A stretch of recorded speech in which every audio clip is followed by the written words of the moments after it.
Greetings, this is Obi-Wan Kenobi, and I have drifted into the underworld.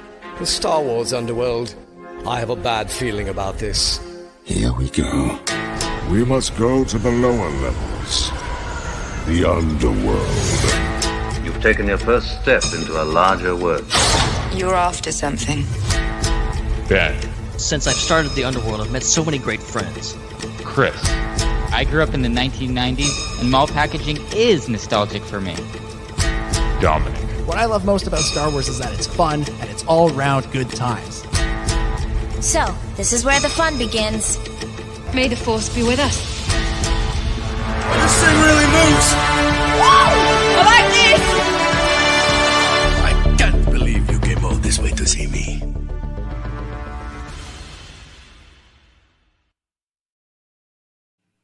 What's up, Star Wars fans, and welcome back to another episode of the Star Wars Underworld podcast. Happy early Halloween. We're going to be talking about Tales of the Jedi on this episode, the much anticipated CGI animated anthology series from the creators of The Bad Batch, Clone Wars, Star Wars Rebels, and many other fan favorites in the Star Wars franchise. My name is Chris, and joining me is my good friend, Mr. Dominic Jones. Hello, Chris. Hello, Ben. Hello, Hannah. Hello, everybody. Yeah, I don't think there was enough Star Wars this week. You know, all we got were 6 animated shorts, a live action episode that was one of the longest ones they've done to date, and a big report about a new movie. There's so much stuff. Any one of those things could have led the show any week. Could have been a whole show any week, and at least one of those we're not going to touch for some time yet. And this isn't a week where we're doing 2 shows to try and keep up with everything. And at least one thing is just going to, we'll get to it when we get to it. But yeah, what an exciting time. I cannot wait to talk about Tales of the Jedi, 6 great episodes of great Star Wars. And then looking forward to talking about Andor on another episode later on in a couple of days, because pretty solid episode of Andor too, not gonna lie. So real exciting time to be a Star Wars fan. It's gonna be a great show. Heck yes. Also joining us, it's Ben Hart, the Star Wars guy. How's it going, everybody? And yeah, very, very refreshing. I mean, great episode of Andor. We won't be discussing it tonight, as you can imagine, because I got too many other things to discuss. But it was nice to watch that, but also very refreshing to get back into some Star Wars animation. It's been way too long. I mean, I've been loving all the live action stuff, but animation is always going to have a special place in my heart. And this was some of the best we've seen so far, and it was great to get into it, and I'm looking forward to discussing all 6 episodes tonight. All right, and also joining us from the Raeside, it's Hannah.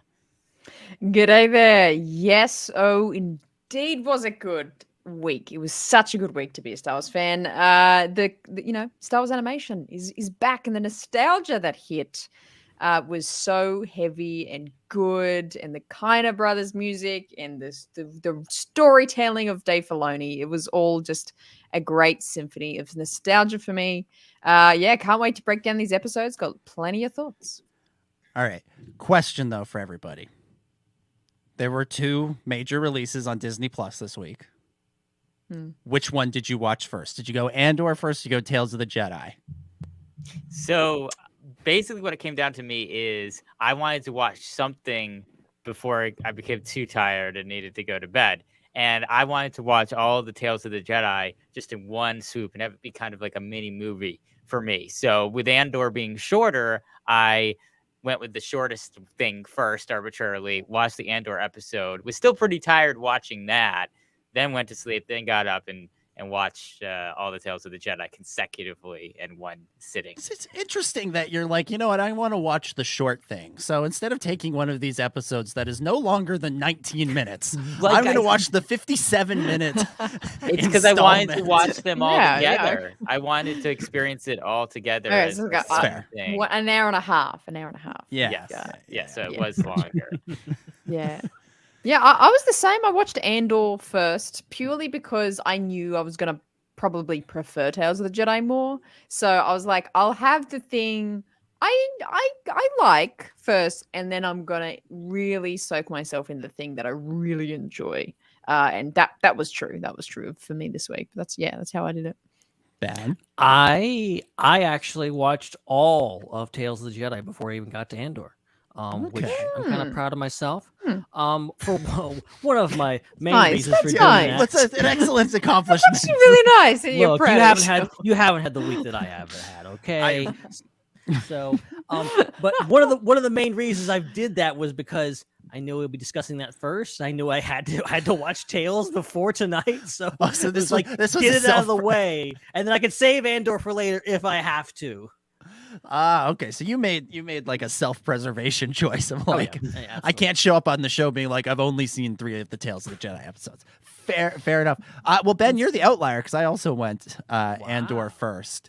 But I'm a true Tales of the Jedi fan, obviously. Yeah, I was obviously I was super excited for Tales of the Jedi, but I've been in such an Andor mode for the last 6-7 weeks that was what I was like really drawn to. And I was that kid in school who I'd bring my lunch and I'd eat the dessert first because I just have I can't wait. I want the best thing I was gonna bring up first. the dinner thing. Yes, Yeah. yes. It's like whatever the order you ate your dinner and dessert in is like how you watched Andor and Tales. I feel like that's Life is short. Eat So dessert first. That's what I say. Yeah, exactly. I was opening up my Oreos, going right for those, and then like I'll get to the sandwich in a bit. All right, but we should mention that we won't be talking about the new episode of Andor on this episode, but we will be doing a bonus episode this weekend. Right now, the plan is to record it live on Saturday at 8:30 p.m. Eastern Time. So tune in then. We'll have a great discussion about Andor, and maybe we'll talk about the movie news as well. But I have a feeling we'll get to that in December. I feel like that's a December story. Yeah. Because here's my real quick take on it. In the words of Michael G. Scott, no question about it. I'm ready to get hurt again. Oh, man. Sounds great. It sounds great, That's but nothing's going to change on that front, I hope, for quite some time. So we'll have a chance to get into that then. But Saturday, 8:30 p.m. Eastern, we'll be talking Andor. We'll have a great discussion. Tune in then. It will be in your podcast feeds either on Sunday or Monday, depending on how lazy I feel this weekend. You have an extra hour, ostensibly, unless True. you're like, oh, we're starting an hour earlier, so now we can have a 4-hour episode about Andor. Now there's a thought. There you go. There's a thought. I like that. But yeah, we'll be going. But tonight we'll be going through all 6 Tales of the Jedi episodes, and we should do that as soon as we plug a few things. Make sure you punch that subscribe button, Chewy, if you're not subscribed to us on YouTube. You can also subscribe to us on your favorite podcast apps. Please leave a review if you're listening over there. You can financially support us by super chatting with us on our shows when we're live, and that live time is 9:30 p.m. every Thursday Eastern Time. And if you don't watch live, or if you do watch live and you want to support us in addition to that, you can become a channel member as well. Get your clone trooper rank number that we're handing out. And we also, I think we have 3, something like that. If you want to watch more content from us, we also have a bonus show that we do for a half hour before our live shows every week, and we send out the link to that to everybody that is on our Discord, which is completely free to join. There'll be a link to the Discord in the notes and description of this show to check that out, so you can join that Discord. All right, let's get right to it. Sure. Okay. So we are, like we said, talking Tales of the Jedi, and we'll start how we always do and go around the table, give some initial impressions on the series as a whole. We will sort of break things down kind of as a series first, and then we'll get into the nitty gritty of some of the episodes, or of all of the episodes. But Ben, you know the drill. We're going to throw it to you first. Overall, what did you think of Tales of the Jedi? I really, really, really enjoyed it. This was something that it kind of blew me away at Celebration. One of my favorite things I saw at Celebration. And it was a big surprise. We didn't know anything. We kind of snuck into that panel and got in there, and they hadn't shown anything to us. And then we got to see the first episode, and that was, it's always special. I don't care what it is. You've seen something most of the world hasn't. It's kind of cool. But seeing all these episodes, things, I was surprised at how well they fit together. How well there was. I thought it would just be like, oh, it's just Dooku and Ahsoka, and yeah, they're kind of connected. There's a 2 Jedi that left the Order, blah blah blah blah blah. But they are telling kind of one big story, and they all kind of fit together. And it's kind of in chronological order, really, how the stories are progressed, and just really great stuff. Obviously, Ahsoka is a character that I'm not tired of. I'm always cool to have more Ahsoka stories, and I think this put another chapter in her story that really was interesting and got some stuff that we've read about previously, and then tossed some other stuff that was read about. And maybe we'll get into that. I know a lot of people have had a lot of thoughts on that. And then Dooku, I feel like Dooku got his due in this. Finally, I feel like Dooku has been a fascinating character that people have. Did you say Dooku got his due? Dooku's got his due. I definitely didn't. Definitely didn't say Dooku's got his due, Koo. They put that due in Dooku. You know what? Sith do get their due, especially when they're Dooku. Brother. Sorry. No, it's fine. But I mean, come on. The guy has been dunked on for many, many years for that unfortunate name of his, somewhat. And I think he's always been a fascinating character, and giving him, what he was finally deserving of, which is kind of a proper story detailing, seeing him as a Jedi, for crying out loud, that's amazing. And seeing him with Qui-Gon, and just the fact of we got, the whole implied relationship of Qui-Gon and Dooku, and it was never seen on screen until right now, is crazy. But I'm glad we're getting these stories. I'm glad we're getting more fleshed out with Dooku, understanding where he was coming from and the whole ideas. And there's even some parallels between this episode, these episodes, and the latest Andor episode, which I'll try to get into later. Yeah, there definitely was. It made the two of them kind of an interesting, tandem. Because it is really, really weird that they decided to drop this series the same day as an Andor episode. That nothing they can say will make that make sense to me. But that's it's just we can only release stuff on Wednesdays. We can only do it. That's the only day we can release anything. Wednesday. Yeah, and only during these select weeks. The rest of the year, all those other weeks during the year when there wasn't anything on Wednesdays, they were just like, who cares? We don't need it. But this week, this Wednesday, all the content. Hannah, what about you? Your overall thoughts on Tales of the Jedi? Yeah, I really enjoyed this mini series we got, and I think a part of that is what we mentioned, because we all went to Celebration. We were all in the Tales of the Jedi panel, weren't we? Not yeah. Yes. And Dave really set up the expectation for me personally of what this will be.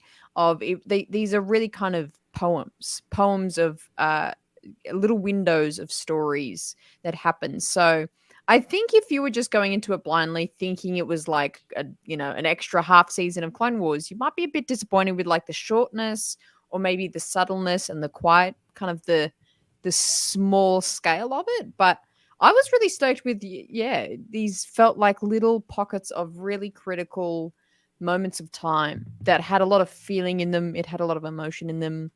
And each episode, as short as they were, I was actually surprised how they didn't feel that short, to me at least. And I really enjoyed it. I think I'm going to happily rewatch these many, many times.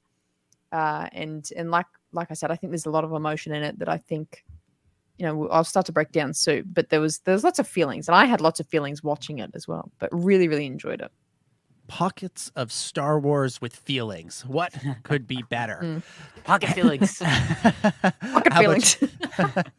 How about you, Chris? Your overall thoughts on Tales of the Jedi? Yeah, I mean, this is really amazing because I feel like this is something that people have been specifically asking for like almost 10 years now. By people, do you just mean you?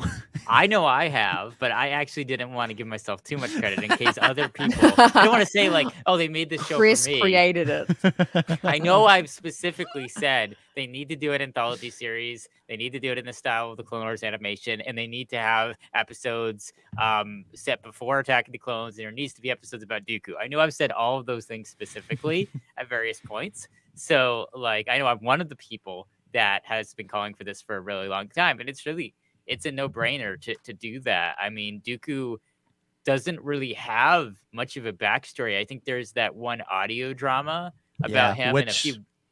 Which, kind of with some things that happened this week, they don't necessarily gel. Kevin Scott, who wrote the audio drama I saw on Twitter, was sort of giving his explanation for how they can still fit together. I'm like, okay, Kevin, yeah, I see what you're saying, but also, come on. Yeah, the last year of Star Wars on Disney Plus has kind of shown that there is indeed multiple levels of canon again.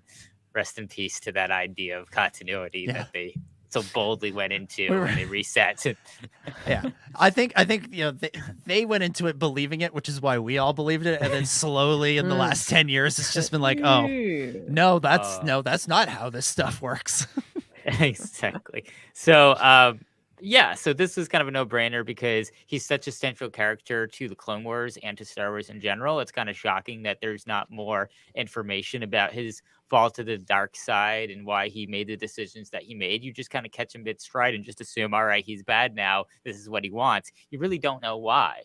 And so I thought it was really brilliant choice to have half these episodes focus on his character path. Like, I think that was really, really an intelligent choice. And I think that they showed it pretty well. I agree with Hannah that like there's a bit of a level of like wishing that the episodes were a little bit longer and a little bit grander, like some of the Clone Wars arcs. Like I do think I would have probably liked that more.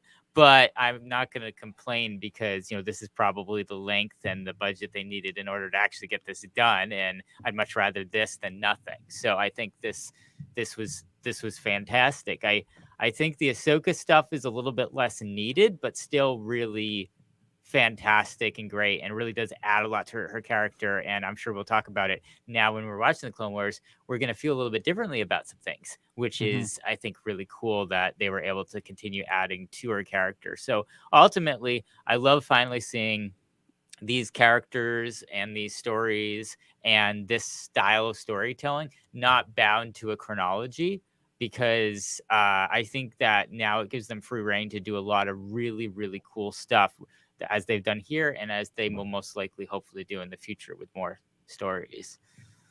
Yeah, I hope this is just the beginning for either Tales of the Jedi or just as sort of a Tales anthology series. If you wanted to do, Tales of the Empire or Tales of the Bounty Hunters. Please. Or Tales from the Mos Eisley Cantina. Wait, no, that's already a thing. All of that stuff. But yeah, I will agree with generally what people are saying. I feel like these episodes are kind of Dave Filoni back in his element, and reminding us, not that we ever really forgotten, but reminding us just why he's in the position that he's in now. And with these little pockets of stories, we're seeing just how much of a master of his craft he is, both just sort of storytelling in general, but also with animation and Star Wars animation in the prequel era. So it felt like a bit of a throwback to how things were, and to get Dave Filoni, somebody who learned from George Lucas, going, yeah, let's explore Dooku. Let's understand this character some more. Really felt like, this is him in his element. And it was great to see. It was just great to see. Let's start by talking about Dooku, because I do agree that I feel like there's more meat on the bone there. The Ahsoka stuff feels like it's filling in some gaps, whereas the Dooku stuff feels like a real, like, full story, essentially told over 3 parts.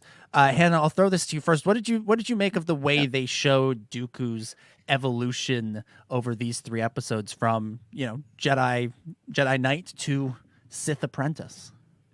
Yeah, I think they did this so perfectly. This is some of the most perfectly written character development to me of any Star Wars character. And it does, like, I hadn't thought it before, but now I'm like, why the hell haven't we gotten more Dooku stuff? Or why wasn't he more involved in, maybe not the prequels, but maybe just a little bit more involved in Clone Wars somehow?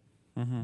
But I loved it. I think it was so well expressed, and you could really feel where his mind was at during each of these episodes. And the funny thing to me is, those kind of comments he would make where, he was talking to the Raxus guard and being like, you did the right thing, like, keep fighting for your people. And you can kind of start to infer that he's getting these thoughts of what the Republic is doing and is it right, and the corruption of the Senate to the Jedi. Like, you can see that start to click together and really make an impact on Dooku. And it's you can't argue with that. I love how you, like, Dooku turns evil, but you're like, oh no, it makes sense. Like, go evil, man, because it's the corruption is everywhere. The Senate is corrupt. Like, it's tainted the way of the Jedi. Like, you literally by the end of this completely understand his turn, and almost like,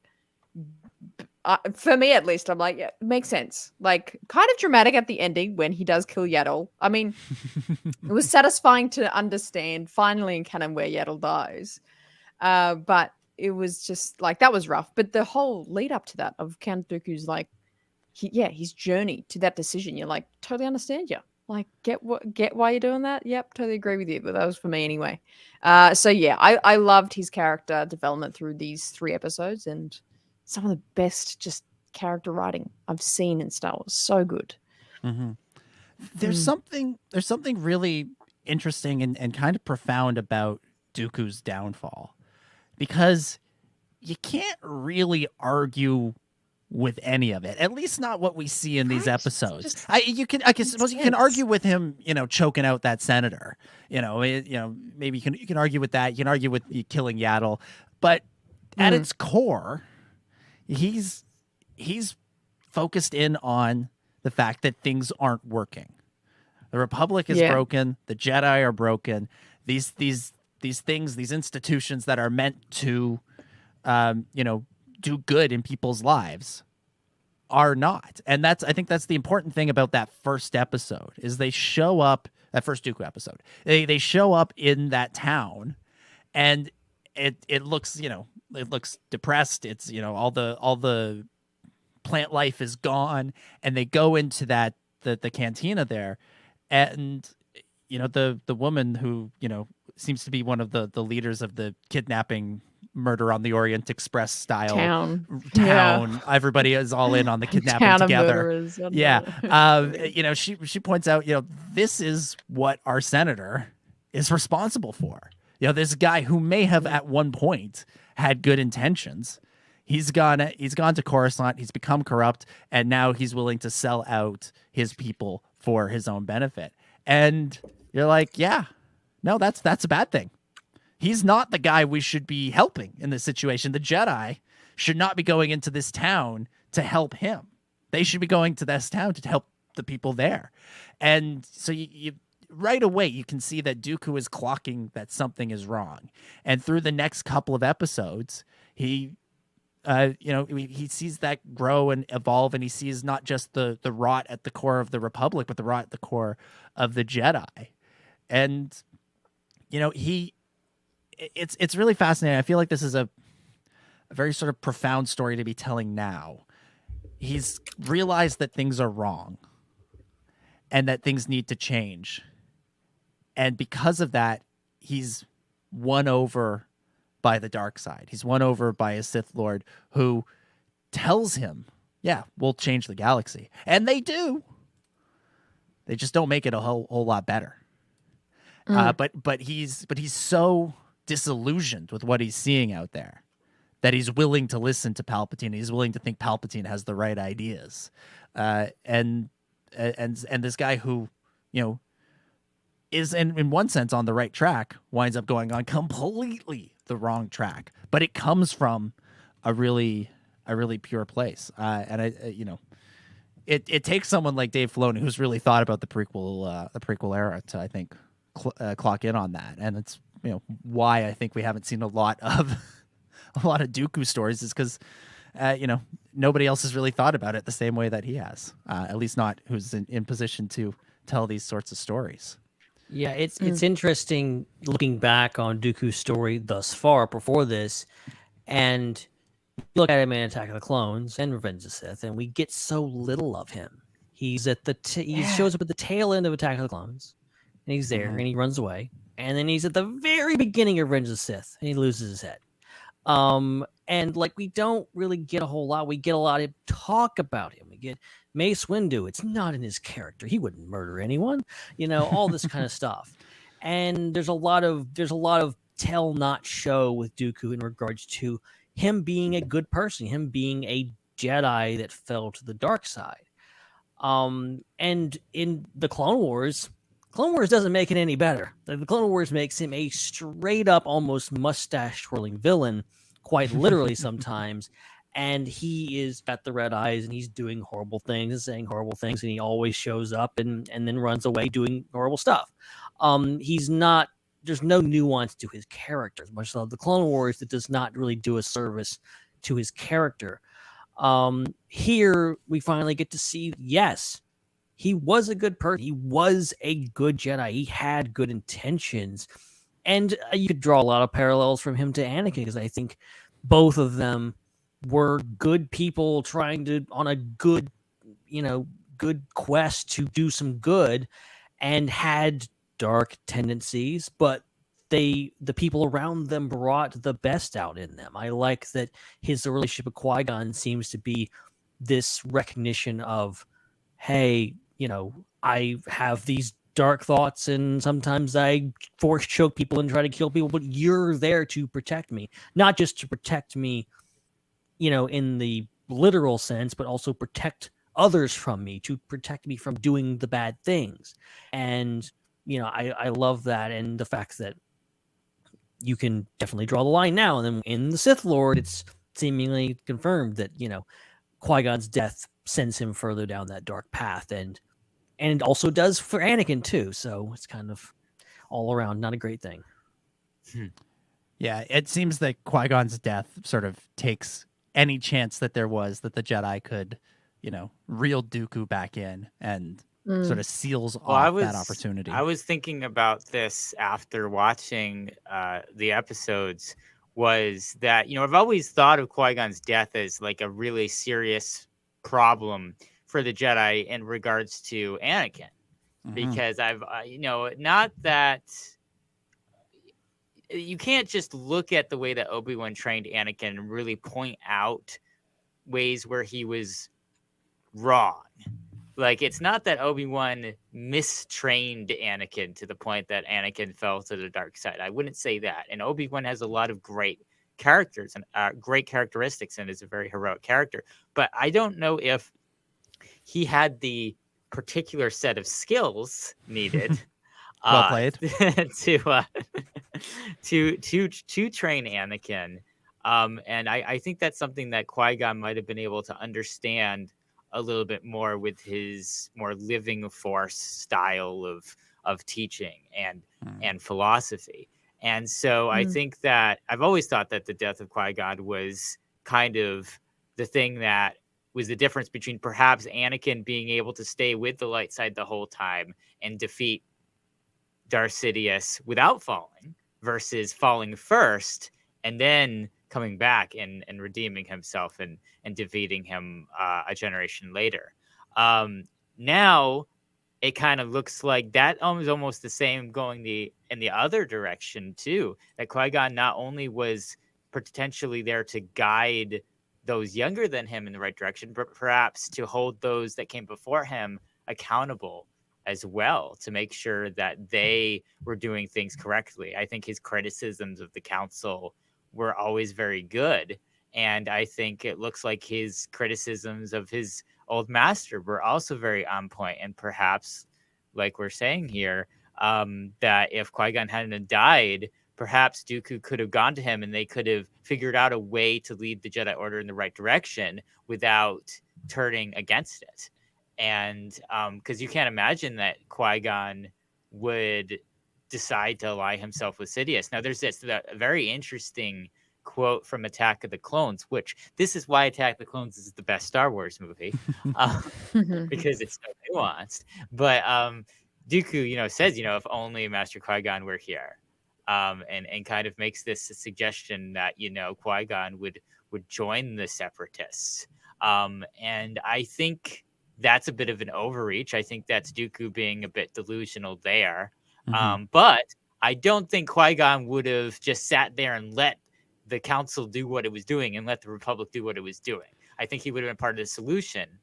And I think in that case, perhaps there could have been another version of the Separatists, one that was a little bit, one that was more moral, that maybe could have had, Qui-Gon and Obi-Wan and Dooku and Anakin involved in it, and maybe Ahsoka, and maybe all 5 of those characters could have helped, save the Republic and save the Jedi Order without it having to be completely turned into an empire first and then defeated to get all the evil out. So it really highlights the importance of Qui-Gon and how potentially things could have been very different if he had survived and was not killed by Maul. It's really fascinating.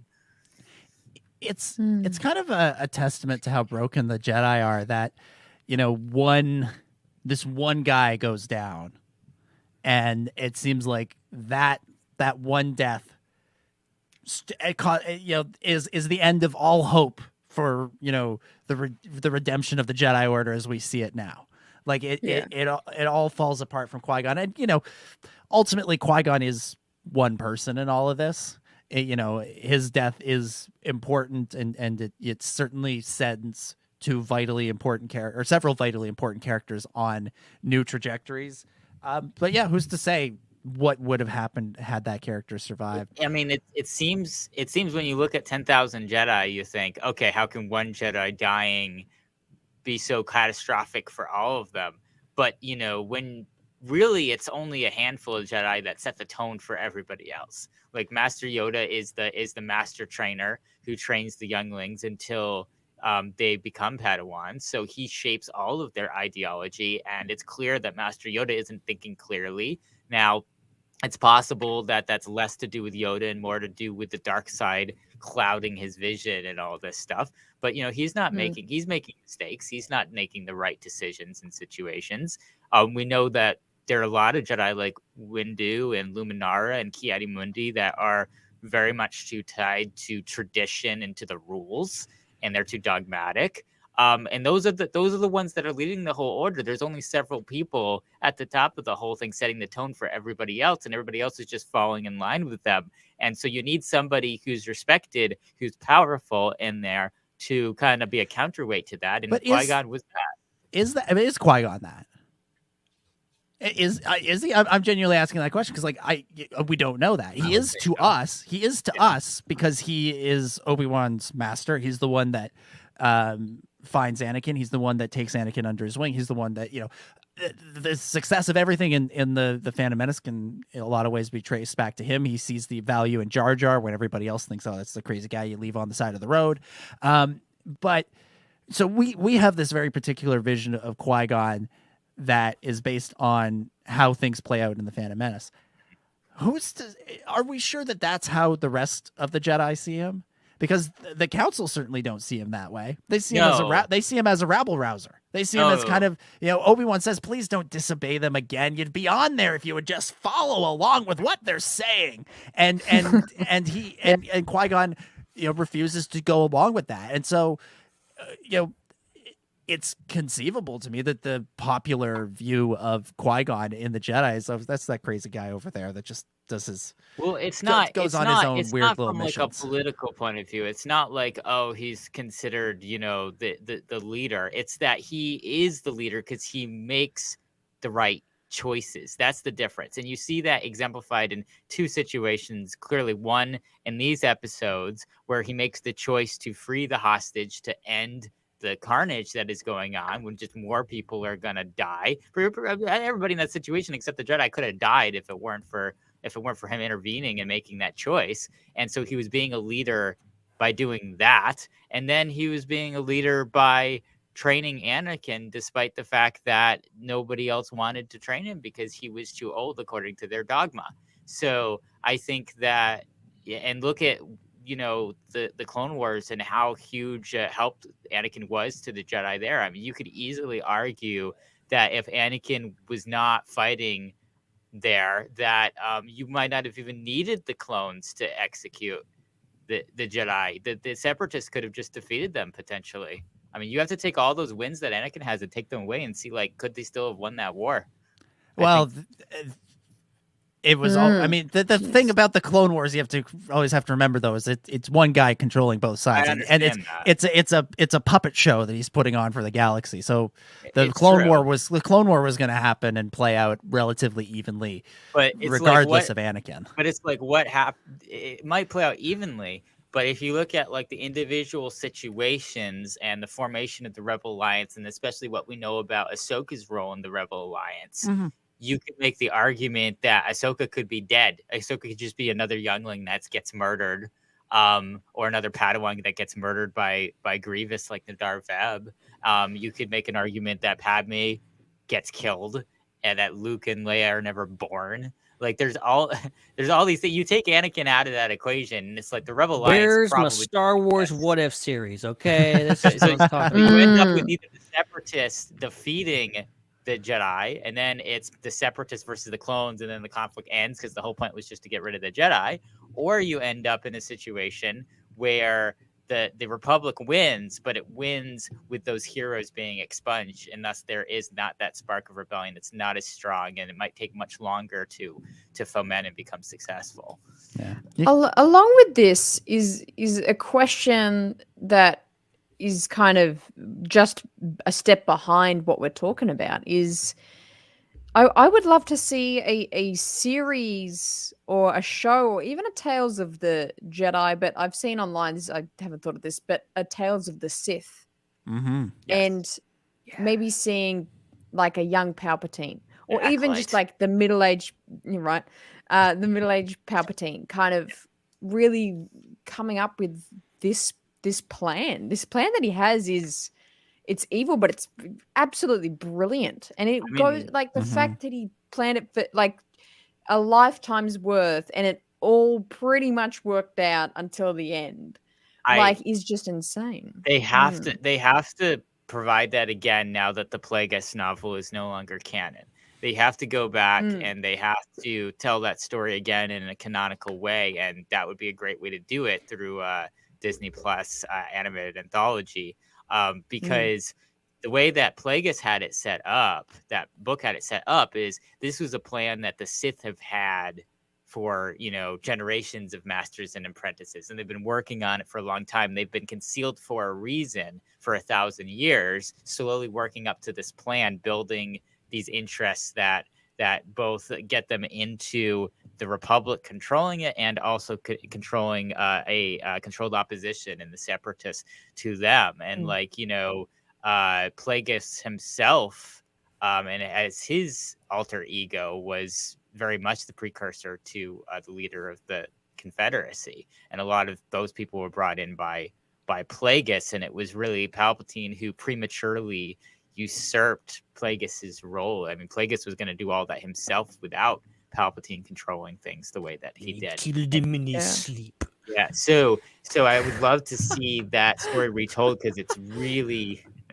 really fascinating. It's an amazing story. It's one of the coolest things I think about Star Wars, how complex and nuanced that part of the story is, and that part of the plot is. And I think it needs to be brought back into the main canon now that that book is not necessarily gospel anymore. Go ahead, Ben. Well, all I was going to say is, I love in this episode, you have Dooku going to Palpatine, going what the hell, man? You killed my Padawan. That's not cool. And Palpatine we both lost apprentices, whatever. But I would love to get into Palpatine's psyche. Like, we've had him in the background this whole time, 9 movies, him pulling the strings. What actually was his plan? How much was just happy accidents? How much was happenstance? You know, did he track? Like, was it part of Palpatine's plan to remove Qui-Gon from the board? Did he track that Qui-Gon could be an issue with his plan and could disrupt that, and would not only put Dooku where he wanted, but put Anakin where he wanted, and let everything fall into place? You know, we have the whole idea of if Qui-Gon had stayed alive, how things would have been different. Yeah. How would it have been worse for Palpatine? Did Palpatine track that? You know, Palpatine is responsible for his death, so how much of that is planned? Yeah, it's funny. You know, Palpatine, Qui-Gon being dead could very well be something. Yeah, Palpatine wanted, and it was to push Dooku along in his story, and it had created one of those happy accidents that you're talking about, Ben. Of actually, there's this other kid that's out there that could be a better. A far younger and more powerful apprentice. I mean, there's 2 possibilities. I mean, I think we're pretty much sure through, again, now that it seems like another level of canon, I don't know how it really is going to fit. But, you know, in the new canon, there's these allusions to the fact that Palpatine created Anakin in some way. No. That's one terrible idea. Never ever. No, I don't want that to be part of the canon, even if it is. And second of all, it's not even alluded to in the new canon. People have taken that one frame, that one bit of the comic out of context. There's some allusion. No, it's out of context. It's completely out of context. Did he say to create life, and then there's Anakin and Shmi? Yeah, but what you're seeing is Anakin's fears. You're not seeing what actually happened. When people put that when clickbait sites put up that image, they drop all the context from that story and try and suggest that this is what it's saying. It's not what it's saying. It's Anakin's fears is what you're seeing in that moment. It's not anything based in reality. So regardless, there's 2 options, even if that isn't the case. Because again, I'm not saying that it's not in a film or a TV show, regardless of that. So now it's dubiously canon anyway, regardless of how you interpret it. So now it's like there's 2 options. Either Palpatine is meticulously planning everything and knowing who's going to win and who's going to lose at each step of the way. I have foreseen it. Or he keeps putting situations where he's putting people into conflict, and it's not about who wins the conflict. It's about the particular people in conflict, because either way, if someone wins, he wins. Like, for example, having 2 people fight to be his apprentice. Like, if Dooku or Anakin wins when they're facing off, he's still going to end up with the most powerful apprentice, whoever that is. Same with Luke and Vader fighting against each other. He's going to win either way. And so perhaps that's what's going on, is that he's controlling who fights, and then he knows he's going to win either way as long as he puts them in each other's path. Yeah, I that's always been my preferred interpretation of what goes on.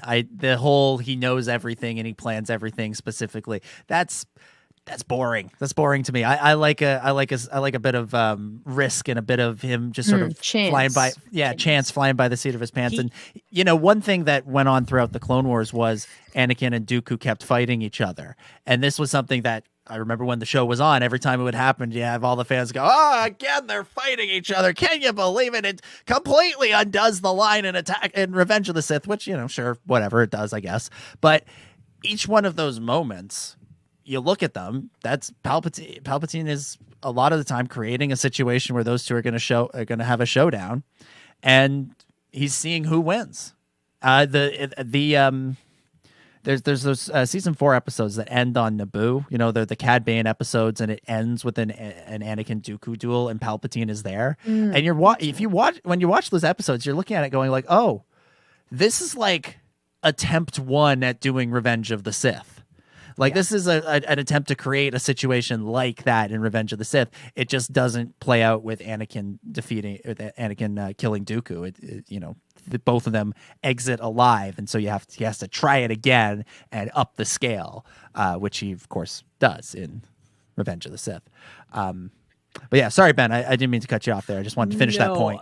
That's a great point, and I think the only thing I'll add to this is like I think I think it's less that Palpatine is all-knowing and all-seeing. He has control of every single piece. He's just playing chess. He's just sitting back. He's just playing chess. And he's the best person at the game. He's done it for. He's had all the knowledge for thousands of years. He's the best player there, and he is outmaneuvering everyone. And even his losses, which I don't think he necessarily planned to lose Maul, but he uses it to his advantage. He's like, okay, I'll just do this and I'll keep going. And he already had Dooku in his pocket when Maul was killed. That confirms that this is confirmation that tells the Jedi right here that is canon.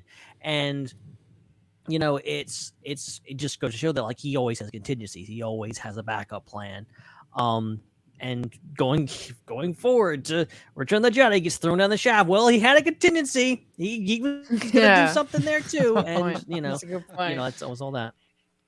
Yeah. I have many thoughts to bring up. Now got to do with Mace Windu, because I think he has a really interesting role in these episodes. And before I mention Mace, even though this is a very serious conversation we're having here, I have to mention the one time I have laughed so hard ever in Star Wars media.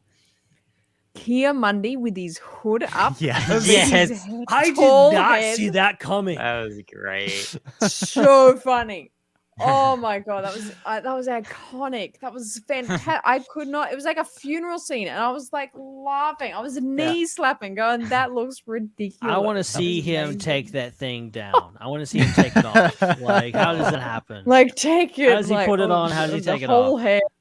Oh, that was hilarious. But anyway, back to that's pretty great. It did undercut the funeral a little bit. Right? Like of all the Jedi, they had to like be the keynote speaker at this funeral and be up there with his thing. Like it had to be Ki-Adi. Look at the hood. Oh man. Well, it's so good. So good. Yeah, it's unfortunate because I feel like really the person who should be speaking at that is Yoda. But Yoda, if you notice, doesn't have any lines in this thing. And I have to wonder if that's a bit of a nod to Tom Kane. The fact that, yes, they could have perhaps gotten Frank Oz as they did on Rebels and other stuff. But, Tom was Clone Wars Yoda. And in this kind of coda to the Clone Wars, let's not recast him. Let's have Yoda be silent in honor of his animated voice. You wonder if the idea to have Yaddle feature so prominently is a bit of a replacement for that, because I believe, Yoda's the one who's supposed to have been Dooku's master, right? So it makes sense if you're going to have that line of succession fully explored, including the connection between Dooku and Qui-Gon. You think you'd have Dooku and Yoda's connection explored too. So I wonder if, maybe that originally would have been the thing to make the most sense, would be to have Yoda be very involved in the story, but because he couldn't be for that out of universe reason, well, let's do the closest thing. Let's have Yoda's wife instead. And for anybody that is unaware, Tom Kane had a very serious stroke a couple of years ago, and it really affected his ability to speak. And so he's since retired as a result. Now, one thing I want to know is Yaddle. I thought Yaddle's car was in the shop. So... What? What? Come on. Think. Nope. So, I got nothing. It's not coming to me either. What about your car, Yaddle? In the shop it is? Come on, think. What a deep! Oh my God! Robot chicken? It's the first speaking role of Yaddle. Come on, legendary. Robot chicken. Yaddle ever said. Well, Not only was Yaddle lying about her car being in the shop, she was also pretending to speak like Yoda for no reason, because we know she doesn't. I mean, you're the one that's been talking about canon all night. I don't think Robot Chicken counts. I'm just gonna throw that out there. Hannah, you were gonna say something about Mace Windu before we went off on this tangent. Yes, it was. All my friends are dead. Put us out of our misery. Shocking. Shut it down. Yes, Mace, Master and Mace, Master Windu. Master and Mace. Very interesting presence, but also very predictable presence. Every time he mentioned, like, it was so well done where he's like, what about, we got to tell the High Council first. Like, we got to talk to them. And every moment he could, he was like, but what about the procedure? And every time he said something like that, I was like, leave it alone, Mace. Just do it, man. Just forget the schedule for 1 second, buddy. But I mean, that's a perfect encapsulation of his character, of being that dogmatic thinker that he is, and by the book. I think they did really well to kind of really again emphasize that he is that symbol, really, of the Jedi being a bit stuck in their ways and too closely knitted with tradition. And if anything, it's like it's not that I think Mace Windu is corrupt, but it's almost like that his way of thinking allowed the corruption to kind of manifest with the relationship between the Jedi and the Senate, in my opinion.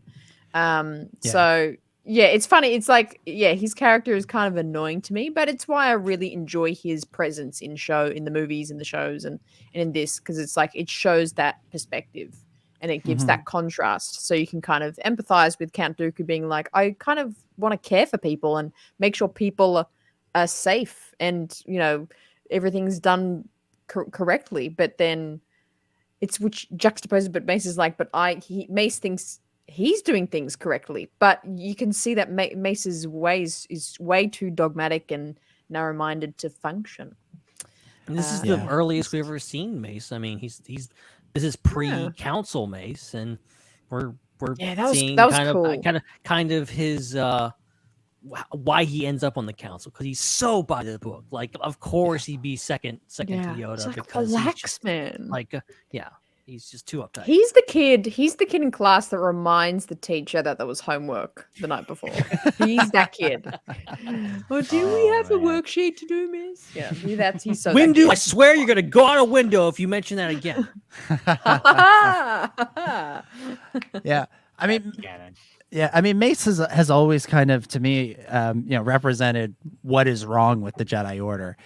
He's not a bad guy. He's not a villain. I don't think he has ill intentions. But like you said, he's so by the book. He does everything by the rules. And, if we talk about, Qui-Gon being on sort of one end of, what it means to be a Jedi, Mace is way over on the other. Qui-Gon's just following what he thinks is right. Doesn't matter if that's against the rules. Mace is like, no, we got to follow the rules to the book, by the book. And you know who he actually reminded me of in this episode? And it did have to do with the fact that I watched Andor beforehand. But he reminded me of Cyril Karn. Here's this guy who's following the rules to the T. That's how he thinks everything should be done. Is he wants to do things by the book. Again, Jedi, Empire, hero, villain, all that stuff. These are two guys that probably wouldn't be on the same side, but they have that same sort of mindset. And I think there's an interesting parallel there. And I think there's an interesting bit of, I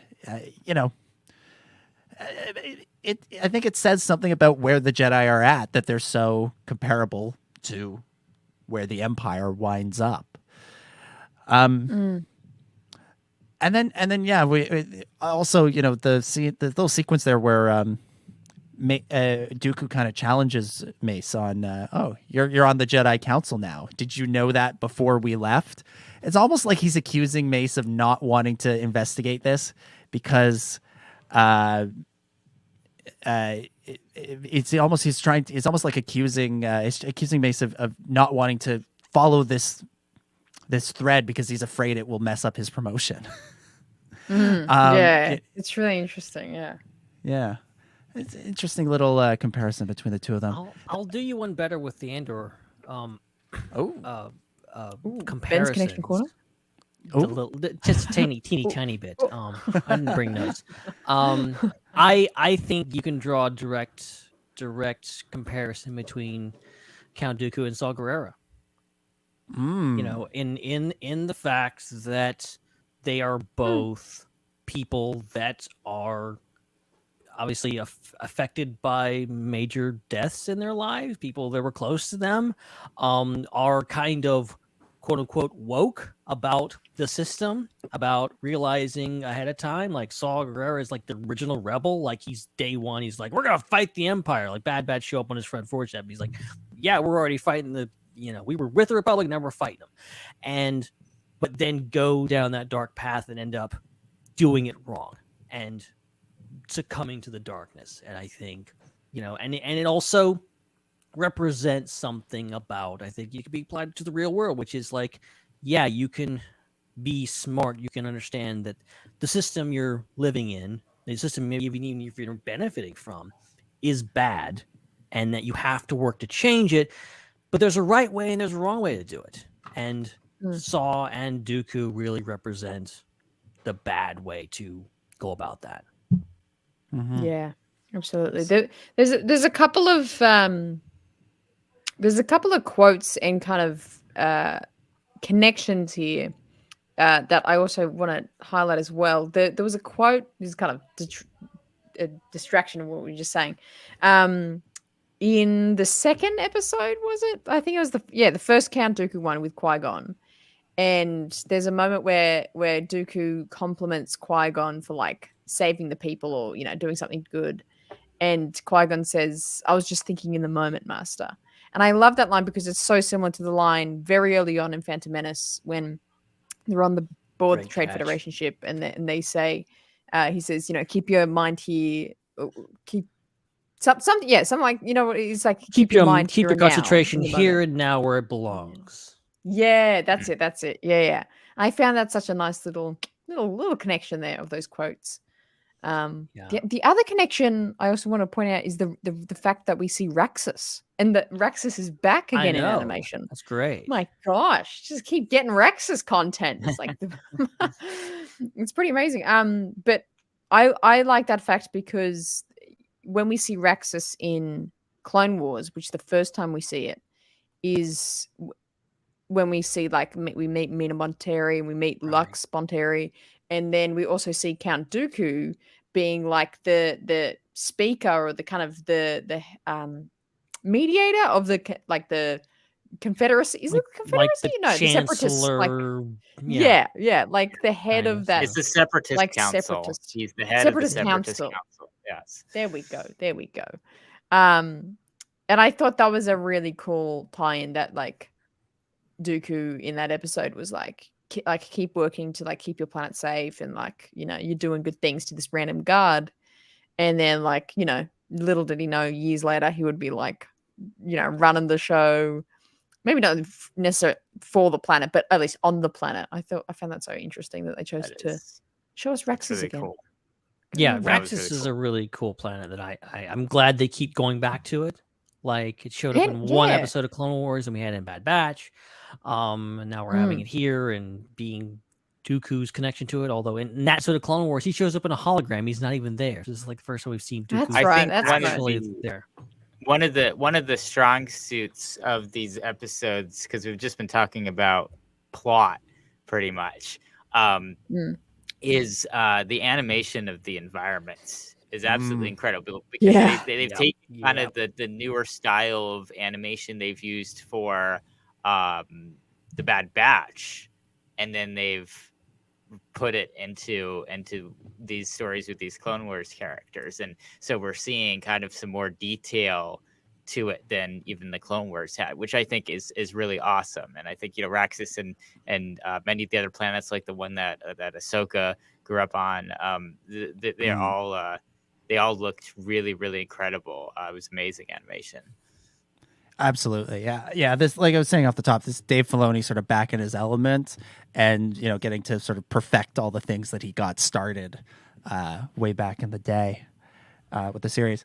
One more sort of thing related to the Dooku episodes, and then maybe we'll shift over and talk more about the Ahsoka ones. We mentioned Yaddle. You guys brought up her car for some reason. It's in the shop. Yeah, it's in the shop, I guess. Sure. Yeah, why not? But this is the first time we hear Yaddle speak for real, not counting Robot Chicken. And it's the first time we see another Yoda species character speak other than Yoda. Of course, Yaddle's voiced by Bryce Dallas Howard, and she does not do the backwards Yoda speak. How do we feel about that decision? What do we think? I heard this somewhere. I think at some point somebody like Dave Filoni or Favreau or somebody was asked like if Grogu starts speaking, is he going to speak backwards like Yoda? And they said, well, that's just Yoda who speaks like that. Someone said that. So I think I was somebody had, this is not a new thing, knowing that Yoda is the only one who speaks like that. And that pretty much confirms that if we ever do hear Grogu speak, he will speak normally. However, I don't think that's going to happen. I think that them having the very specific thing with him aging so slowly is to keep him cute and like a toddler for all of Star Wars history. I think it would really throw things off to have teenage Grogu. I don't expect to see that. We can replay this in 10 years when they do that, but I don't know. I was thinking that when Yaddle opened her mouth and she spoke normally, all I could think about was the implications for Grogu, because that's the face of the franchise going forward is Grogu. Is he going to talk like his mom or his dad? Still on that, huh? We still need to get down to the mysterious origin of these two characters and how they are related to each other or not, and because no one knows what planet they're from, no one knows what species they're from. Like it's such a Star Wars thing to just assume that they're all related. It's like, well, Luke and Vader were related, right? So relation or lack of relation. I want to know, like, how is it that there's 3 of these characters from the same planet that are not related, but somehow are all in the same organization? Like, how did that happen? I mean, just the love easiest that explanation is they are. There's a planet of these things out there somewhere, and like all of them talk like normally, just like everyone else in the galaxy. But like Yoda's from that side of the planet, like he's from like the redneck side of Yodaville. Yeah, what is a redneck? Yodaville. Yeah. Oh, they. He was in a swamp. Weird they do. Got some barbecue in my truck. Let's go. He could have got to any planet that he wanted to, and he went to the bayou. So I don't know. Fair point. Look, he literally has gumbo. Look. I live in the South, and there's some people that almost talk like Yoda down here. So it's not far off. I love that. Well, I don't know if this is offensive, and I love Bryce Dallas Howard with all my heart. I want her to have a Star Wars movie to direct, and I think she's amazing. I want to be her when I grow up. But there was something about Yaddle that kind of looked like her. I don't know if they did that purposefully. There was something in the eyes or some maybe the eye shade. They do that on purpose. So what they do is they capture their voice first, and then they animate the character around the voice. And sometimes in order to have reference for the facial expressions, they have a video camera on the voice actors, and they use the same facial expressions. So they will sometimes have the proportions of the face similar. That's why, for example, Anakin in Clone Wars looks way more like Matt Lanter than Hayden Christensen, for example. I've always thought that all those characters resembled their voice actors. I think Ahsoka looks a lot like Ashley, obviously. You could make the case that James Arnold Taylor kind of, Obi-Wan kind of looks like him. He does actually. Yeah. And Anakin and Matt are like spitting image of each other. Like that's pretty spot on. Padme and Kat too. Oh yeah. Way more than that. Yoda and Frank Oz, and Tom Kane, Matt Wood kind of looks like a Battle One droid. Yeah, it does. It does a little bit. Yeah. I will say also, Francisco makes this point in the chat. I feel like Yaddle's hair is much redder in this, which also evokes. Red. Yeah, but in this, I feel like it evokes Bryce's hair. That's where the idea probably Yeah. came from. Dave Filoni's like, okay, we got this character with red hair. Who should? Oh, Bryce. I've worked with Bryce. Bryce has red hair. My friend with red hair. Let's get her. What did we think of the beyond the voice and the look? What did we think of the characterization of Yaddle? This is another Yoda essentially. Yeah, another Brilliant. character that I think her death was a huge blow to the Jedi. It seemed like she had some correct ideas. She resigned from the council. Yeah, I thought that was pretty huge. Big deal. Yeah. That was Wow, big, I didn't catch big that. moment. Wow, Yeah. that's really good. I actually wondered if she might have said that to just convince him, though. Oh, she's lying. Like you can kind of see in her never face. know. She's like, it's kind of like when you're trying to convince a kid of something. I quit the council for you. Oh, come on, buddy. Like, come with me. And I like the way she said, "Step to me." Like, yeah. step to me if you like, and I can help you. It's like a kid that's like you've been chasing, like a parent chasing their kid. And you're like, we'll go get an ice cream if you come with me. Like it felt like that energy. It's like step to me and I'll quit the council. The scene was framed. That scene was framed a little bit like one of those scenes on a sitcom where there's one character in the middle and the two people are like they're trying to convince that person in the middle that they like them better. And so she might as well have been shaking a can of treats at him like he's a puppy. Oh my gosh. It's like in The Office with Kevin. Yes. Is that what you're thinking of? Kevin, And come, like cookie, the symbolism is so strong near the end. I mean, I can't take credit for this. People on Twitter were talking about this, but like the whole idea that like she lifts the thing and the light comes in and Dooku's looking at it and Palpatine's just in the back, like cowering like a Dracula or something in the background. And like you're holding on to the light inside Dooku, but doesn't make it. That does it. It still gets crushed by the door. What a way What's to go. the definition of a that. ghoul? I resent that. I feel like he's a ghoul. Palpatine? Palpatine. Yeah. It's kind of like a ghost, but not. Okay, it's kind of good. I feel like he should hover. Like I understand in Rise of the Skywalker when he was on that contraption and he was kind of hovering. I feel like he should be doing that anyway. Evil spirit. It did suit him. It did suit him. Yeah. Yeah, he's a ghoul. So an evil ghost. A ghoul is an evil ghost. Yeah. Oh yeah, As opposed to regular ghosts who are all like Casper. Exactly. I've been playing a lot of Lego Star Wars lately, and like the characters with like Princess Leia, she doesn't have legs; she just kind of floats along, like she has a dress on. Yeah, when they wear a blocking skirt, dress, just like hovers. and it's like really disorienting. I'm like, wait, what? This? It looks like a glitch in the game, but that's the way it's supposed to be. Yeah. Nice. Yeah, that's good. Let's talk a little bit about the Ahsoka episodes. I feel like these are a bit more episodic than the Dooku ones. I feel like the Dooku ones tell like an arc, whereas the Ahsoka ones are like the Ahsoka arc already exists. So yeah, this I mean, just kind of points in it. Yeah, this one, with this one, I guess we'll go a little bit more episode by episode. So let's start with the very first one, which is the one we saw way back at Celebration with Baby Ahsoka. We've had Baby Yoda, now we got Baby Ahsoka. What the same noises? Yeah, yeah. I remember when Filoni screened this episode at Celebration, he's like, "Yeah, this one's really nice. They're not all like that." And having seen it, I'm like, yeah, okay, so this was the only nice one. Oh. it was the only nice one. But Ben, we'll throw to you. What do you think of this one of the very it's called Birth and Death or something? Life and Death. Life and Death. Yeah. I mean, it's wonderful.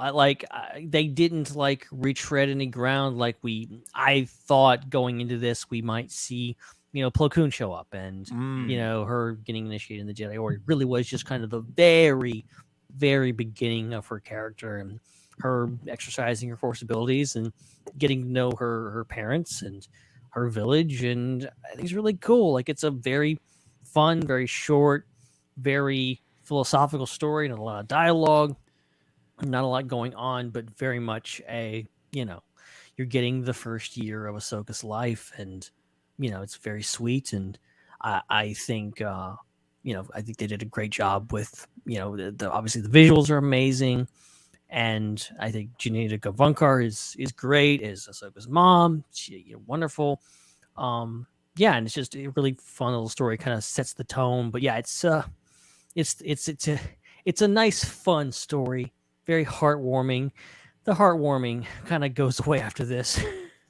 Yeah. It starts the series off on such a hopeful note, and then you just get 3 episodes in a row of just this like this downfall of the Republic, downfall of the Jedi, downfall of Dooku, and then then you get to the later parts of Ahsoka's life, which are pretty dark as well, and it's sort of but in seeing where I think Ahsoka comes from, we get a little bit of a sense of how she's able to hold on to the light through everything that happens to her. Like she may have grown up at the Jedi Temple, but for at least the first year of her life, she was loved. She lived with her parents who cared deeply about her and wanted to imbue her with a sense of, right and wrong in the galaxy, but also, how the galaxy really is. There's that moment where, her mom has shot is that a Kai buck? Is that what those things are? Is that what those are supposed to be? That would Probably. make sense. Okay, yeah, those half deer, half kangaroo, half meerkat. Yeah, 3 halves. Kangaroo, mate. Did you say kangaroo? Hannah just woke up. She's like, oh.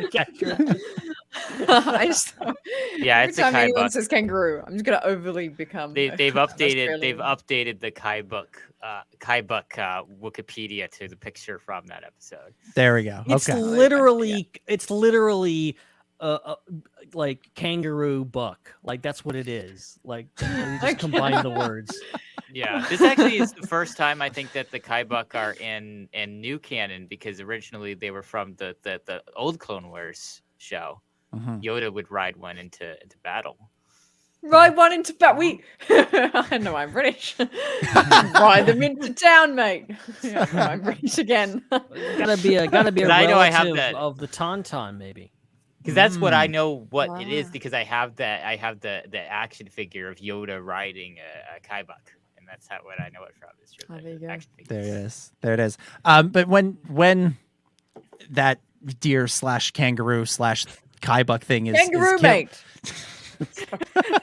It's like just a Pavlovian response. Just say kangaroo, and you're like, but when the Kai buck is killed, like Ahsoka, the baby, goes to look away from it, and Pavati, her mom, is like, no, you have to face death. Like this is part of life that you have that we have to come to terms with, and it's kind of a dark moment, but there's a sort of a there's a lesson behind it. The death in that episode isn't cruel necessarily. There's thought behind it. There's purpose behind it. Nobody's dying without a reason. Like in all those other episodes, people are being murdered. People are, whether it's a Jedi Master, or the people in the town, or the soldiers with the senator. People are dying really for nothing, for no real reason. And at the very least in this episode, they kill the beast, and they're going to take it back and feed the village and all this stuff. And it's they're taking what is needed. There's nothing unnecessary about it. It's a beautiful little moment amongst the Togrutas. I think what's so fascinating about, and I think you might see this in other parts of Star Wars too, but it was very apparent here, is showing a culture that is still sticking to its indigenous roots, and still very connected to nature, but still has technology, because they have the blaster rifles, they have droids helping them build and maintain their village, so they have access to technology. They're not an isolated, tribe that is in a different age of history than the rest of the galaxy, but they're still sticking to those nature roots, and they're still respecting nature and their symbiosis with nature. And like you said, they go out of their way to show the level of respect that they're showing nature when you have multiple characters basically saying a chant when the Kaibuk is dying. And you got to think that means something like, it's a circle of life, or something like that is what they're saying. And so I think that's really cool to see that, because, it's kind of like sometimes stories very simplistically are put into a binary where you either have assimilated societies that are assimilated into the whatever's colonizing them, or you have societies that are untouched but they're untouched, and that's why they're still so connected. It's great to see something that is connected to the rest of the galaxy but is still not assimilated into the industrialization and a disconnection from nature that the Republic is, and the Empire most certainly becomes. And you see, you guys talked about the animation earlier, right? Like I think there's a purpose to it. You compare the beauty in this show to the sort of drab grayness of a lot of Andor, right? Like, Andor is at the sort of the height of the Empire. They're going around. They have no respect for the nature or the traditions of these other cultures. Whereas in the prequel era, especially in this pre-Clone Wars stuff, the galaxy looks a lot more colorful and a lot more hopeful and a lot more, natural. And it provides kind of a bit of a backstory for why Ahsoka is not only one to not fall in line with the Jedi Order, but also fall out of line in the right way, unlike Dooku, as we've talked about up until this point, because the Jedi ultimately are supposed to be connected to nature like that. I mean, the Force flows through all things, and you look at Yoda's explanation of the Force when he's training Luke, and it's very much a nature-based, holistic approach, and not about having dominion over nature per se, as in a more industrialist type view. And so you have Ahsoka coming into the Jedi Order. She's going to understand their teachings better than they do, because she knows what the roots of the Jedi are, which is that connection between all things living. And I think that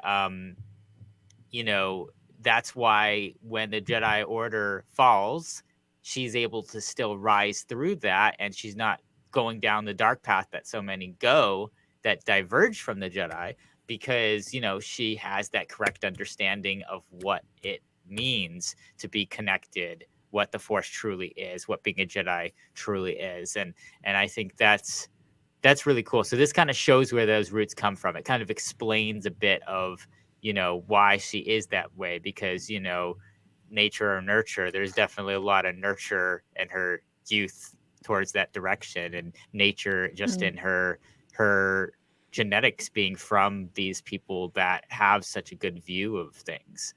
Yeah. Also, just a lot of nature around her. Really beautiful. It puts you on the right path. Exactly. But no, to kind of further your point there, the elder character, the grandma, she's the one that says, Ahsoka is a Jedi. And it's after the moment where the saber-toothed tiger brings her back to town. And you see that she's formed this bond with the tiger, this beast that everybody assumed was going to eat her. And yet she was able to connect with it. She wasn't afraid of it. There's that beautiful moment where it kind of is snarling at her, and she just sort of reaches up and touches its nose. She boops it. And then that's the moment that they realize that she's a Jedi, is when she comes back with the tiger, because, like you said, she forged that connection with the creature. And that's what the Jedi are supposed to be all about, is forming the connections. Shall we anything else anybody want to say about that episode, or do we want to sort of move to the next one? which I cannot. I've got thoughts about the next one. The next one is practice makes perfect. Practice makes perfect. Yeah, I couldn't remember what the episode is. I have it all pulled up because I'm like, I'm not going to be able to remember all 6 titles after watching them once and not talking about them. Yeah, So. Practice makes perfect. Hannah, you said you had some thoughts. Yeah, the floor is yours. Woo, boy. It's really interesting because in terms of my personal journey with Star Wars I only got into kind of podcasting and content creation after episode 7, after season 7 of the Clone Wars came out. So I never got to discuss it kind of like on screen, and even like a lot of my peers here in Australia don't watch Star Wars, and I never got to like fully like unload all my feelings of season 7 to anyone. So the fact that I just have this opportunity right now to be like, oh my god, this connection to like Clone Wars season 7 was so good. And of course I'm talking about that moment at the end where we get that time jump, we get the kind of montage of her practicing, and then time jumps to her in like a Republic cruiser hangar practicing, and you can tell like Rex has that phase 2 helmet now, and she's in that older outfit, and she's a little older.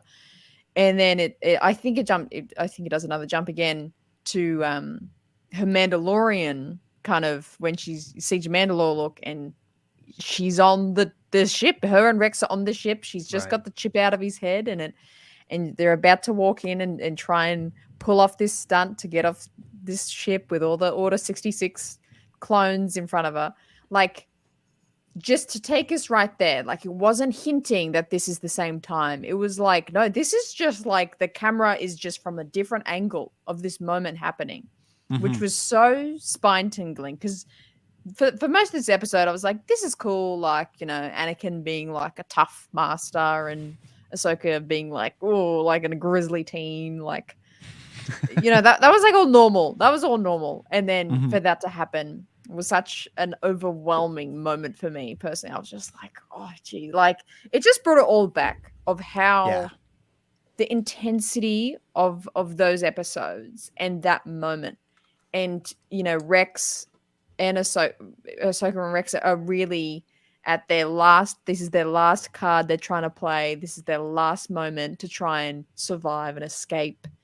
And just the fact knowing that, wow, all this training, all this very simple, basic training that she was doing with Anakin is like, she's now having to exercise because of him, because Anakin succumbed and Palpatine, sent out Order 66. Like, she's using that training now because of all that happening. It was just such a perfect circular moment for me. But yeah, that's my feelings about it. It was really amazing. I thought they were going to be more subtle about it. Once he switched over to having her train with the 501st. That's when I immediately thought, okay, they're setting up how she's able to face off against them during Order 66. Like, I knew that's what they were setting up, but I didn't expect them to flash forward to Order 66 like that. Yeah, I didn't think they would actually make it so literal. I thought we would just be left to assume that that's what they're doing. So I thought that was really cool. And I think what this really does is I think this ultimately underscores for me how Anakin is like one of the greatest, if not the greatest Jedi. Like, it shows that he has these qualities that the other Jedi just don't have. He's able to train Ahsoka. You could make the argument that Ahsoka is the best trained Jedi ever, and that Anakin was the best master ever. Because look at how Ahsoka turned out. She left the Jedi Order when it was appropriate to do so. She then survived Order 66. She was a big part of the rebellion. Like, that a lot of that had to do with Anakin's training. So it just makes the tragedy of Anakin Skywalker so much deeper to realize, like, this isn't just some schmuck, Jedi here that gets turned to the dark side. Like, this is one of the greatest. Traber. Yeah, it's not Coleman Traber. It's not like that Sora Bolt story or whatever. I don't know. But no, this is one of the greatest Jedi, and he fell. And that's absolutely, an incredible fall from grace, because these episodes show, how good a traitor is. I mean, I I was like, dang, this is like some cruel trading here. This isn't just like wax on, wax off. Like, let's let's sweep the ground and learn a karate type stuff. I mean, he's like knocking her out. I'm like, is this waterboarding? Is Anakin waterboarding? with blaster set to stun, so I was like, dang, this is like pretty intense here. I would be like, this is the real world. I would be afraid like the like that many stuns in a row would like kill someone. Like I know there's such thing as too much stunning. Yeah, that was a bit concerning, being knocked out so many times. So yeah, there might be a little CTE going on there. Yeah, that's kind of what I was thinking. So but I guess you take that part out, and yeah, I mean, it was effective. It worked. It saved her life. It potentially saved the galaxy, and that was his intention. And the fact that he had the awareness to know that shows how incredibly brilliant he is. Most midichlorians ever, and most brilliant tactician and over 20,000 ever. Yeah, 100%. Yeah, it's one of those things that the Clone Wars would do every now and again, where they would show how Anakin inadvertently created the things that would one day take down Darth Vader. Mm-hmm. Whether it was Saw Gerrera and the Rebel Alliance, and now this, where he's winds up specifically training Ahsoka to survive, how to survive Order 66, which is like you said, pretty incredible. I will say though, this episode, I think this one was my least favorite of the bunch, because it was the one that felt the most like Filoni was going, I always wanted to have a scene in the Clone Wars where Anakin had the clones train Ahsoka like this, and I never got to do it. So I'm just gonna do it now, and it has the sort of the that's fair. It's the least it's a collection of moments, which is not, and I'm not saying I thought it was bad, not by any stretch of the imagination. There are some great moments in there, like when the first clone that took down Ahsoka and all of this was Jesse, who is there in the Order 66 sequence, leading the charge against her. Yeah, but it just sort of was like sort of three little collections of scenes. But it was nice to revisit Anakin and Ahsoka through the ages. That was kind of fun too, to begin with them in their sort of season 1 looks, or variations on their season 1 looks, and work our way through to the final scenes of the series. Yeah. Ahsoka's eyes were a lot smaller in this style. I noticed her the facial shape was quite different. I didn't actually notice that. Yeah, because you had those big, kind of bulbous blue eyes, and they got her especially at kind of like some eras too that we didn't really see in the show. Like, I think the first trading sequence is supposed to be in the middle of the time jump that happens in season 3, because their outfit's kind of halfway between the two outfits. Yeah. Right. And I was also wondering, what's the deal with Obi-Wan's hair? Why does he have the mullet? He never had the mullet on the show. No, that was pre-show. Yeah. Yeah. So I thought if he was going to have the mullet, like when he saw that moment in the trailer, I assumed, that's Obi-Wan in a pre. Well, that's a pretty big time jump. I mean, it's actually kind of surprising that it's long enough for him to grow his hair out and cut it again. Wait, he had a mullet in episode 2, then cut his hair in episode 3 to the big cheese head he has on the top of his head in the first couple seasons of Clone Wars. Then he goes back to the mullet for like a week, and then cuts it off again. That's Star Wars. That's Obi-Wan's midlife crisis. He's like, I can't believe it. I've turned 40. I must grow my hair out again. And then he goes to live on Tatooine. He's like, I'm gonna bring the mullet back. Business up front, party back. Hey, let's go. But where's the jump? It's before the Clone Wars. It's in between Attack of the Clones and season 1 Clone Wars, right? No, but there's there's a jump there. There is a jump there, because look what happens to Anakin's hair between those two. The hair is just the way you can tell.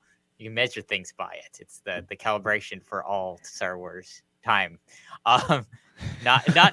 It's not the Battle of Yavin, as Dominic said. Yeah, forget Actually, BBY. It's BOM before Obi-Wan's mullet. Exactly. That is the only. There we go. except- That's the You'll correct get even measure. more Figured confused out. if you start exploring the chronology of Anakin's eyebrows. Okay, that's just a whole thing. Yeah, but anyway, the time jump that I'm Angular talking there. about is the time jump where Ahsoka goes from like 12 to 14. Like she's like, Yes. there's like a year or Yeah. two of Ahsoka's life that you don't see. I don't think that jump is that long. Okay, maybe it's It's at like least to a me, it's like year. no, it's like 6 weeks. There's no way. Yes way. There's no. Yes, she looks so absolutely. different. She's way taller. Yeah, that's a Talk about function. growth. talk I mean, about that's a growth spurt. function of the. talking- When they're training, is that what you're talking about? No. I'm talking No, we- about. Okay, so We've this left happens, this episode behind. This happens before. I think We're it's talking about season 3 of the Clone Wars. This happens before 3. Heroes on Both Sides, I think. Yeah, Yeah. that's the Heroes on first Both Sides is appearance the of- first episode after the time jump. Yeah, and like I look, yes, okay, she's way taller, she looks different, but she looked exactly the same for 2.5 seasons prior to that. So I chalk that up to a function of this that is an all animated. actually, this is an all the animated previous- program. Everybody looked the same in that period. All the previous Yes. episodes in that season were prequel episodes where she appeared in, which were earlier in the timeline. So technically, there was a time jump, a little bit. 100%. Yeah, but I don't think we miss a year or two of Ahsoka's life. There are way too many stories in I mean, the Clone let's- Wars. just all wore we this have to costume do, for a this week. is so easy because of what you just said about the mullet. You just have to measure the growth of Anakin's hair because his hair does grow, and you can calculate it based on his hair growth, the minimum amount of time necessary for Matt Lanter's wooden marionette doubles hair to grow. Anyway, Wow. This is also the difference as well between, I think, phases and Clone Trooper armor, I think. yes, that is well. yes, that's when they switch as well. Yeah, as in that. So that you have to have the space. time for all that to happen as well. I have to Yeah, you could do I that have in to like say- 6 weeks. This episode, of course, shows Anakin and Ahsoka training, Ahsoka specifically training. We really never saw in the Clone Wars. They never showed Ahsoka really, truly like going through drills, training with lightsaber, whatever else. So I think that was like, I think you're right on the money. That like, yeah, that was something that maybe Filoni just never got around to, or George was like, we don't need to do that, and Filoni's like, I want to do that. So now that George is out of the picture, he can do it. But I like that we got it, but I also, it's not just about like Order 66. Obviously, that's the point of this episode. It hangs, and that scene, I did not expect that at all. But also, to me, watching the Clone Wars, back watching the show, I remember noticing like, wow, Ahsoka is getting really powerful. Like she can stand up to Grievous. Like the Youngling arc, I was always of the mind like, oh, Grievous is this big powerful person, he can kill Jedi like no problem, which he never actually kills Jedi in the Clone Wars. So that's a whole other story. Hey, But- hey! No, Eth wait. Koth is on line 1. Oh wait, he isn't. So is Oh, yeah. Nadar Vab. Yeah. Yeah, I know. Okay, you're right. But he killed him with a freaking Wait, that's blaster, the- not even a lightsaber. He's not a Jedi.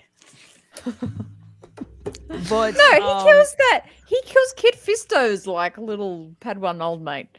Yeah, He kills that guy, doesn't he? But Yeah. with blaster. Nadar. It's a That's Jedi. not- Yeah. Just Nadar. I Ah, meant yeah. to say he's not a Jedi. But like Grievous Ahsoka, is Ahsoka like straight Nadar. up stands up to Grievous, like, and she's doing all this kind of stuff. And I think this actually makes sense. That like Anakin is like, nah, what you're learning at the temple, like he's doing Jedi homeschool. Like, nah, what the school system's teaching you, like that ain't no good. I'm gonna take you off to this hangar. We're gonna learn the real stuff. And he's Take you out to the outskirts of town. I thought there Where was gonna a be bunch of guys are going to shoot you. And we'll see what happens. Oh, man. I did love that in the training scene in the Jedi Temple that Depa Billaba and Caleb Doom were there. And I really was hoping when Caleb got up and was cheering that he would open his mouth and like adult Freddie Prinze Jr.'s voice would come through again. Because Freddie makes no effort to change his voice, no matter the age. He's just like, yeah, no, this is what Kanan sounds like. He sounds like me now. It doesn't matter if he's 8 years old. So good. Oh, man. Right. Shall we move to the final episode? I'm not ready. But no, I'm going. Go ahead. In that episode, I feel like he was walking down the corridor. Yeah, he was. I'm pretty sure he's like, "What are you doing, Anakin?" Like he's like, Anakin runs by. He's like, what? "Yeah, what's up?" He's like, "Okay." He's like, "Oh, bye, Anakin. I'm gonna go die now. I gotta go face Grievous. Okay, I'm out." What surprises me? What surprises me is that there's no Grogu in the background. Because that would just make sense. I was fully anticipating. Oh, yeah. Well, I think that was I'm a Gundai in there too. I'm pretty sure I'm a Gundai was in there. I'm a Gundai, which would place this pretty early in things, because doesn't he die? He dies early. Supply lines. Supply lines is a prequel to something. Supply lines is like a prequel to Ambush, Ambush, which is before the series premieres. So, which is would still be after the movie. Still has his mullet. He still has his mullet. Yeah. Yeah, he's grown it back somewhere because he had to. He cut it. He didn't have it in the Clone Wars movie, and that's where Anakin and Ahsoka first meet. Are we starting to find out that Obi-Wan's mullet is like an extension? Like it's not actually his hair. He just puts it on and takes it off. No, we had that revelation in Clone Wars where we learned that some of Padme's hair is fake. Like she has this big headdress. It's just fake. It's just a big fake wig. Maybe that's the same. Just like maybe maybe Obi-Wan was bald the whole time and he just putting on wigs. You know? He's like a Lego. He's like a Lego character. He's just like he gets a certain age. Like I'm just gonna pop this one off, put this one on.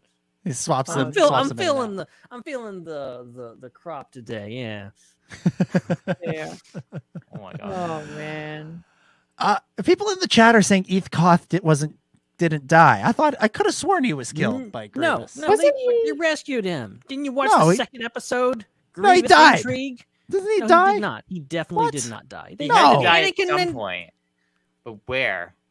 Because he was replaced on the council by Aang. That's all he's doing. He was originally supposed to die in the episode, but they saved him. He survived. Go back and watch. How did Clone he Wars die? Again. You now should I be gotta ashamed look of up how yourself. he died. Because I know he died. He had to because I'm pretty sure Aang. He didn't die in the show. He never died in the show. He's still out there, lost. They had an ample opportunity to fix a continuity problem in the prequels, and they didn't. He survived. Well, he's still out there so that he can come back in season 3 of The Mandalorian, and we'll find out that he rescued Grogu. No, it'll be a big shock. Eth Koth's in the comics. I was about to say this. He survives Order 66. He has like a wife and kid. Vader hunts him down. Like it's messed up. That's what happened. This happened at 14 before the Greybeard. About that. Your hand signals can't help you there, Kennedy. Come on. Okay. Final episode. Wait. How does Aang Kolar get on the council? Well, apparently you can just quit the council if you want to. I'm pretty sure Aang Kolar is on the council in Revenge of the Sith, and Eth Koth is not. So, did he resign from the council? He was forced out by scandal. Was Master Peel on the council? Yeah, until he died. So, did he take his place? But it wasn't both. And then they could both be there. Yeah. No, but it wasn't. Eth Koth was not in. I mean, this all stems from the fact that the actor did not had a schedule conflict and couldn't come back for Revenge of the Sith, so they had to recast the role and they give him another name. That's what happened. Yes. So the real reason is like we can't. This council ain't big enough for the two. Now we need the in-universe explanation. I mean, we have Ben just gave it to us. He died in a duel with agents. The two of them stood at the middle of the council room, took 10 paces away, and shot each other. I mean, they explained what happened to Adigalia. She got killed by Savage. Yeah, I think that's what I was. I think that's what I came in. Yeah, I think that's what I was thinking of with Agent Kolar dying. Anyway, doesn't matter. Agent Kolar gets killed by Sidious.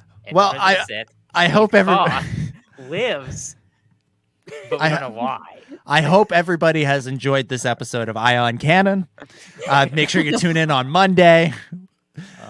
My name is Joel, and no, I think we'll be getting a message from their lawyers very soon. Yes, Joel, please don't sue us. Yeah, but do make sure you listen to Ion Canon Mondays on the Star Wars Underworld YouTube channel with Matthew and Joel. They talk about this stuff, but don't get lost in these things because they just know. They just know that Eth Koth is alive with a family. Wait, he has a family? Isn't that what you just said? I did nothing about a family. Yeah, he was family. No. Quinlan Voss. I said that. Family. Okay, Ben said that. Okay, Ben said that. Okay, final episode is called Resolve. It begins. This. Yes, it begins at Padme's funeral. I think that for me at least, the far and away the most emotional moment in this series is when Bail questions Ahsoka, "Why did you come here?" And she takes off the hood and she says, "Because she was my friend." What a performance from Ashley Eckstein right there. That just rip your heart out and stomp on it kind of moment there. First of all, Filoni, how dare you? How dare you attack my feelings like that? Yeah. Just when you thought Padme's funeral couldn't get any sadder, they throw in the fact that Ahsoka was there. I like and that. Mon Mothma was there too. Oh yeah, that was cool. From Andor. Like seeing her. A great character from Andor.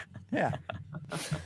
But I really liked how they did show this because I feel like Ahsoka's and Padme's relationship wasn't like emphasized enough in the end, where it's like they were really close. They did a lot of things together, and like, yeah, I'm actually. It also makes me think of the question of like, did she know about the relationship? How much did she know about the relationship? Did Ahsoka play dumb? You know, it's like, come on, she surely knew that Anakin and Padme were a thing. Oh yeah, yeah. I think Ahsoka, Obi-Wan, and Bail, and Yoda, and maybe Mon Mothma, and probably a few other people. I think anyone who was close to those two figured it out. Did they know the extent of it? Like, did they know that they were married? That's debatable, but I think they all realized that something was going on there, and they all just collectively decided, we love these people enough that we're not going to go get them in trouble and share their dirty laundry. We're just going to keep this secret for them. And so because I think the moment when Ahsoka walks away and Anakin says to her, you know, like, I've wanted to leave the Jedi Order too, and Ahsoka says, I know. I've always assumed that he was talking about Padme and she was telling him that she knew about Padme. Yeah. Yep. Me too. So yeah. So on the Onderon arc where Anakin keeps checking in on her, being like, "Don't like how are your feelings?" Kind of meeting with her and Lux. I think he says something as blatant, being like, "I've struggled with like it too. It being like having feelings for someone, being a Jedi." And it's like, I that's the moment where I feel like Ahsoka started cluing on to be like, okay, so you've said you struggle with it. The person you're closest to and like have the closest, relationship to is, Yeah, because in the Heroes on Both Sides, that episode we spent way too long about talking about with the time jump. There is a moment where Ahsoka says to Padme about Anakin, "You guys are really similar. It's no wonder you get along so well." And Padme's like, "Yeah, funny how that is." That's my Natalie Portman impression. But I think then, like you said, Hannah, in Onderon arc, there's probably a moment that happened off screen where she's sitting there thinking, "Yeah, Anakin seems to be talking about. I wonder who is." Oh, yeah. Padme, got it. Sure. Figured it out. Yeah. Just heartbreaking, but beautifully heartbreaking to have Ahsoka there at the funeral. What do we make of her trying to reject Bail's offer to of the comlink to keep in touch and to potentially, go, Chris, I can tell you have something to say. Okay. This is the one thing I noticed. I didn't notice anything about these episodes at all. This is the only thing I noticed. Okay. Was that it was really interesting that I feel like there's a parallel story happening between Ahsoka and Cassian Andor. There's very similar type situations here where Cassian refuses the call, and then he ends up getting caught up in the trap he practically sets for himself, and ends up in prison. And then Ahsoka refuses the call, tries to run away as well, just like Cassian, and go hide somewhere. And they come after her, and there's consequences as well. And so I think it's very, very similar. It's interesting how both characters went through those steps of wanting to just hide and wanting to just get away to realizing, okay, the only way I'm truly going to have peace and the people around me are going to have peace is if I go head on at this thing and defeat it. And of course, we know Cassian ends up making that choice by Rogue One. We haven't seen yet what causes him to switch, but that's what's great about that show is we're going to find out. With Ahsoka, they've kind of shown that here, which is cool. Mm-hmm. For sure, yeah. And it's also the idea that you can't run from the Empire. Yeah. Try as you might, they will they will catch up with you. And we also have to remember this is right on the heels of the Siege of Mandalore. She's just been through hell. There's that moment when she goes back to the Y-wing and Rex is there, and you just see the look on Rex's face. Is just the two of them have just been through this extraordinary ordeal together. Makes sense that she might want to step away for a while. She might want to not get right back into that fight after this traumatic experience that the two of them went through. And so she'll go be a farmer for a little while, and then it also ties in beautifully actually with Kenobi. This just occurred to me. The Grand Inquisitor says the way that Jedi cannot resist helping out, essentially, and that's what happens. Like an itch. Yeah. I cannot help it. And that's basically what happens in this episode. And she has to save her friend there, and that's how she winds up getting exposed with her friend's just awful brother. Oh. What a piece of crap that guy is. Got some Tim with two M's energy there. Yeah, really. Yeah. Seriously. His name's probably Jim with two M's. Yeah, Jim with two M's. Jim. Oh, Jim. But the character we got to mention, of course, is this Inquisitor that we get. Who very just great looking character. If that's not an Inquisitor, if you smacks him in the face, like, come on, that is the coolest looking Inquisitor I've seen. It reminded me very much of the Obi-Wan Maul fight where it was over in like 4 seconds, but it was very meaningful. It's kind of funny as that is quite quick, but it was quite meaningful and being like, wow, she's still got the powers and she's still got the she's skill and technique and she's still a good fighter. But he was really cool. But it's interesting that they set up this really cool looking guy, but this Inquisitor was like gone in like a second. But I think I want his backstory. I think two things about him. First of all, wait, was his head an inflatable balloon? Because like when it fell off, it just went. So I was wondering about that. Like that was odd, an interesting thing there with the head. But beyond that, I think what's really interesting is that we see a really big difference between the Inquisitor in this episode and Dooku in his episodes, and the how they relate to Palpatine, because Dooku, he's an idealist. He sees the problems. He's right about the problems. He wants to fix the problems, and it's very intellectual and cerebral. And he has very, meticulous reasons for what he does. He's just making the wrong decisions about how to go about fixing things and who to align himself with. Whereas the Inquisitor here, it's more like, I just want to see the world burn, literally. Like, I don't really, I'm going to get my mission done, but, I'm not here to serve the greater purpose of peace, obviously.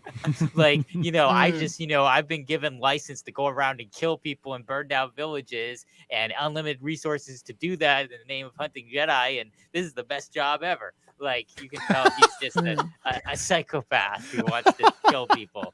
And, even an informant who's helping him, he's going to kill him. So I think he's very got that kind of Darth Nihilist type energy of just death, encapsulated in a human or non-human body, probably.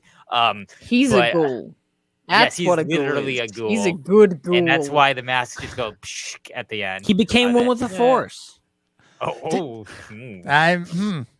I mean, when you die, you become one with the Force, but there's becoming one with the Force and then becoming one with the Force. Yeah, there's a difference there. No, they're gonna do a new version of Return of the Jedi. And he's gonna be there. He's gonna be Ben Kenobi, Yoda, Anakin, and that guy. Luke will just be looking there and be like, and then they're gonna have like older Mark Hamill playing himself and be like confused, like, wait, what's this? What's with this guy, guys? With the Book of Boba Fett technology. I have a theory about him. Okay. This is my theory. Do we see him use the Force? Yeah. Or does he just use his lightsaber? No, I can't think of a specific moment of force and forciness. He was defeated so easy. I'm wondering if they send out droids dressed as Inquisitors first, as like the first wave. Let me use my words instead of my sounds. Bye. I just malfunctioned there. I am a droid. Yes. Tell us why you're offended as a droid by this concept. Speaking as a droid. You were like walk Tambo. You would literally just walk Tambo and your voice up. Well, I really think. No, I don't think it can be a droid because the Inquisitor seems to recognize Ahsoka. Well, the droid would too. Yeah, but R2 knows there who people are. Yes, but there seems to be like a familiarity between whoever was under that mask and Ahsoka. Like when they Barris. So I thought that's where we were going for a brief second there. Oh, really? I don't think that's where we wound up because I think we would have seen the face had that been the case. But when the Inquisitor, when Ahsoka actually uses the Force, there seems to be a moment where the Inquisitor recognizes her and goes, "You're supposed to be dead." And the way it's said makes it sound like the Inquisitor is saying you, Ahsoka Tano, should be dead, because this whoever this Inquisitor was knew Ahsoka in their previous life. Because Barris is still alive, right? No one killed her, as far as we know, right? Yeah, because we keep looking for her to show up, and it's been years, and she's nowhere to be found, and we're just like, where is she? And every time there's a new Inquisitor, we're like, it's Barris, it's Barris, it's Barris, and it's not like. But they're holding that one close to the chest, and I've been for a long freaking time. Yeah, dang. Maybe we'll get there someday. And do we know expressly who killed Luminara? We know she's dead. We know she ends up in that kind of coffin cryo chamber thing. But do we know who killed her? I feel like it was the Grand. I feel like it might have been the Grand Inquisitor. Did they show that something? I feel like it's at the very least suggested that it's the Grand Inquisitor. Right. Yeah. Suggested, but perhaps it could be Barris. I them together. I cannot help but feel like that's a thread they're gonna pick up at some point. Like Barris still being out there, that thread still being out there, and the fact that we don't have a definitive, of what happened to Luminara specifically. Like there's a story there, and with stuff like Tales of the Jedi now, where we can do stuff where it can be set anywhere in the timeline. It doesn't have to be in the Clone Wars. It can tell smaller stories that maybe don't fit in a bigger storyline. That's why I thought it was genius about this, and specifically about the Sith Lord, which is just like, hey, we can recontextualize things and put stuff during some of the movies, or a side quill, if you will. If Ahsoka has to face off against Barris in the Ahsoka show, that would be pretty awesome. That would be cool. Yeah. Would be cool. And let's not forget, in the Order 66 sequence in the Book of Boba Fett, when Grogu flashes back on the wall, you can see Barris's symbol. Yeah, for I remember some reason. Yep. So Yep. maybe there's something. Maybe there's something there. Hinting at something. Yeah. Maybe in an act of redemption, Barris saved Grogu. Yeah, I remember that theory came out when. Yeah. I feel like it would be the opposite way. I feel like after she got in jail and captured, and she's like against the Jedi, I felt like Palpatine would have secretly went and talked to her and be like, "Hey, I'm going to do this thing. It's called Order 66. When that happens, I need you to get this little kid for me." Righto? All right. Yeah. Great. Oh, Thanks, there you mate. go. Yeah. Right out. It's the opposite. I need you to do this thing for me. Righto. Thanks, mate. You never know. You never know. Secretly Aussie. He doesn't just vacation on Scarif. Oh my god. Amazing. And of course the episode ends with Ahsoka committing to getting back into the fight. All that was missing was a title card that said Ahsoka Tano will return in season 2 of The Bad Batch, streaming January 2023. I mean, she's the one person that's missing from season 1. She's you look at season 1 and you're like, where's Ahsoka in this? Yeah. And I gotta think that's on the docket. Which all power to them, because I feel like she's a little OP in Rebels, so that's fine. But she got to be at least a cameo in everything, right? Of course. That's why. That's the only reason why there's going to be a second season of Kenobi. It's not because it was popular. It was just because they didn't need to have throw that Ahsoka cameo into that show too. Sure. Interesting though, Bail. There's a relationship between. You brought up Kenobi. This made me think of it. There's clearly a relationship between Bail and Ahsoka, but he still keeps the secrets from her. He doesn't tell her that. What Anakin's ultimate fate was, and it wouldn't shock me if he didn't tell her that Obi-Wan's out there either. Bail knows how to keep a secret until he just decides to call and blurt it out in a voice. Yeah, that was kind of chaotic, wasn't it? I think Bail is doing that because I like to think he's got a very father-daughter kind of protective feeling over Ahsoka, perhaps. Maybe he, in his opinion and perspective, if he tells her, that's why, she'll hurt more kind of thing. I think it was very interesting, the quote that we get of those two. And he's like, why did you risk coming? Why did you come here? And he's kind of a bit angry about it, a bit cross about it. Yeah. And I think that's a protective thing, because I think he was thinking that she's going to hurt more, or they're going to find her. And he's really worried about her safety. So it's it's kind of odd, but it is. I think Bail and Obi-Wan and Yoda had a bit of an off-screen conversation in Revenge of the Sith, and they're like, "All right, all these kids, we're gonna not tell them anything. Keep the secrets."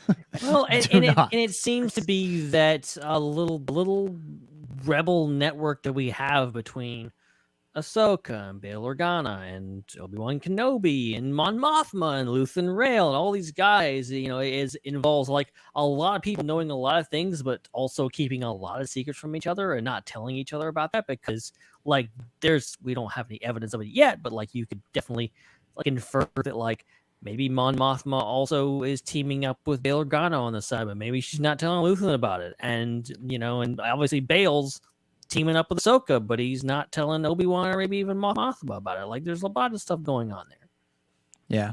I did think, just back to that moment where he kind of scolds her when he first sees her. I think we're seeing Bale kind of the tactician there, or he's like, this is somebody I'm going to need help, and I can't risk her for this thing.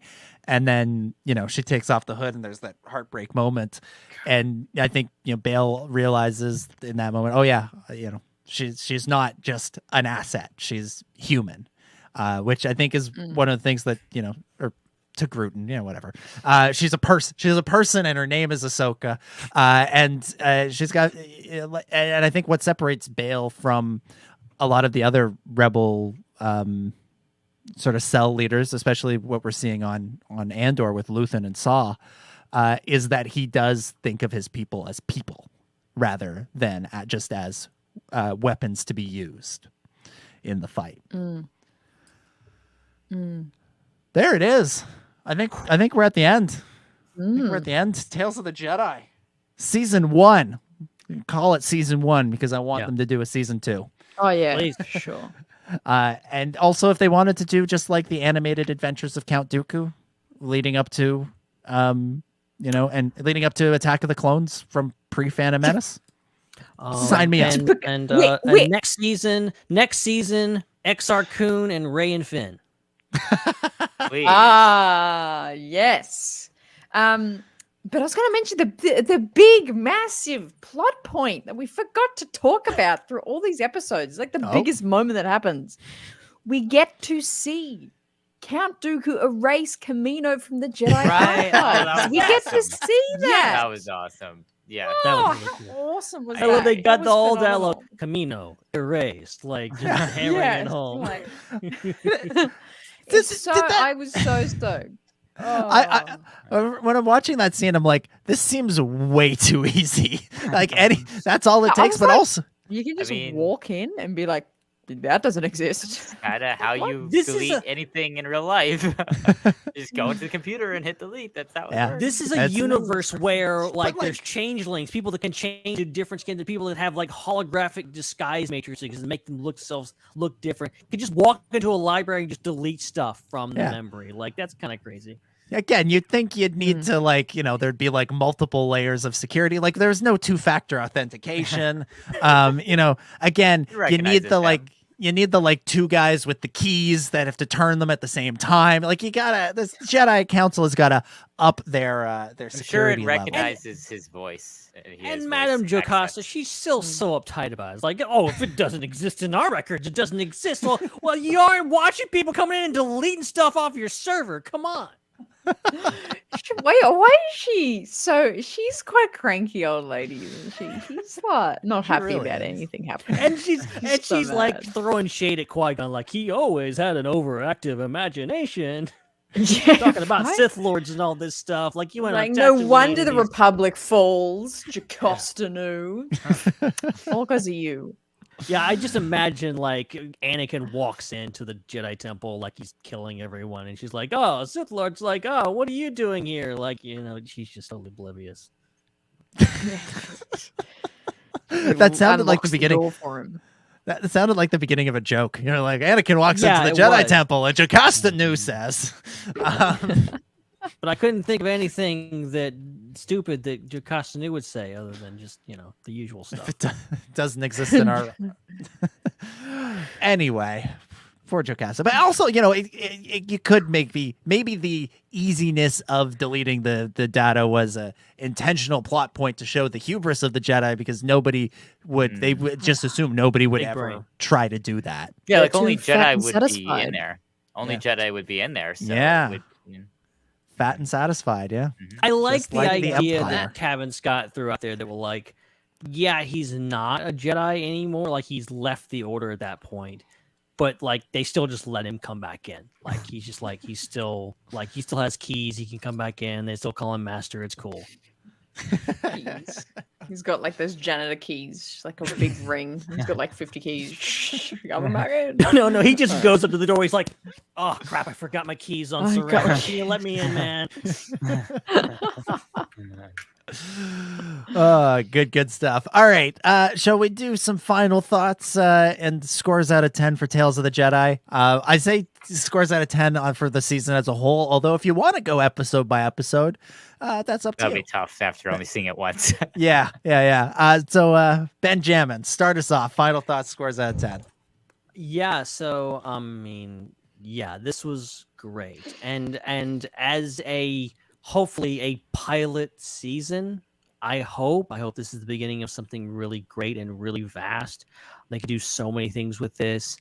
It lends itself to this style of animation. I feel like all these episodes felt longer. What was one of my big things with Clone Wars? Like each episode, relatively speaking, 22 minutes isn't that much time. That was every episode of Clone Wars. And each of them, to me, felt a lot longer than that.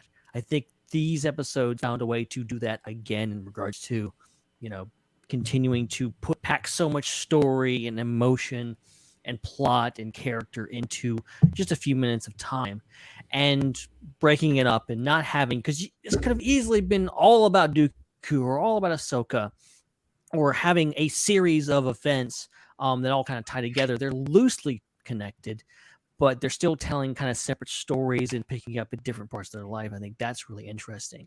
The Dooku stuff definitely stands out to me as some of the strongest storytelling we've seen in a long time, and something that was sorely needed. And even though I agree that I don't think the Ahsoka stuff was as consequential, I still appreciate it. All these years later, after the Clone Wars was canceled, we're still getting Clone Wars stories with Ahsoka, Obi-Wan, and Anakin. Like, I can't stress how great that makes me feel.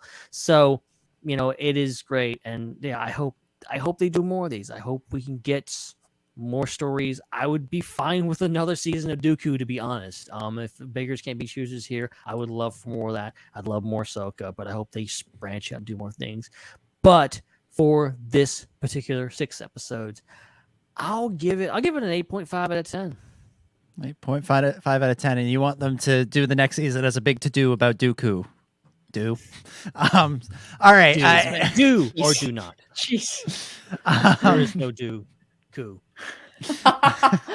is no Dooku.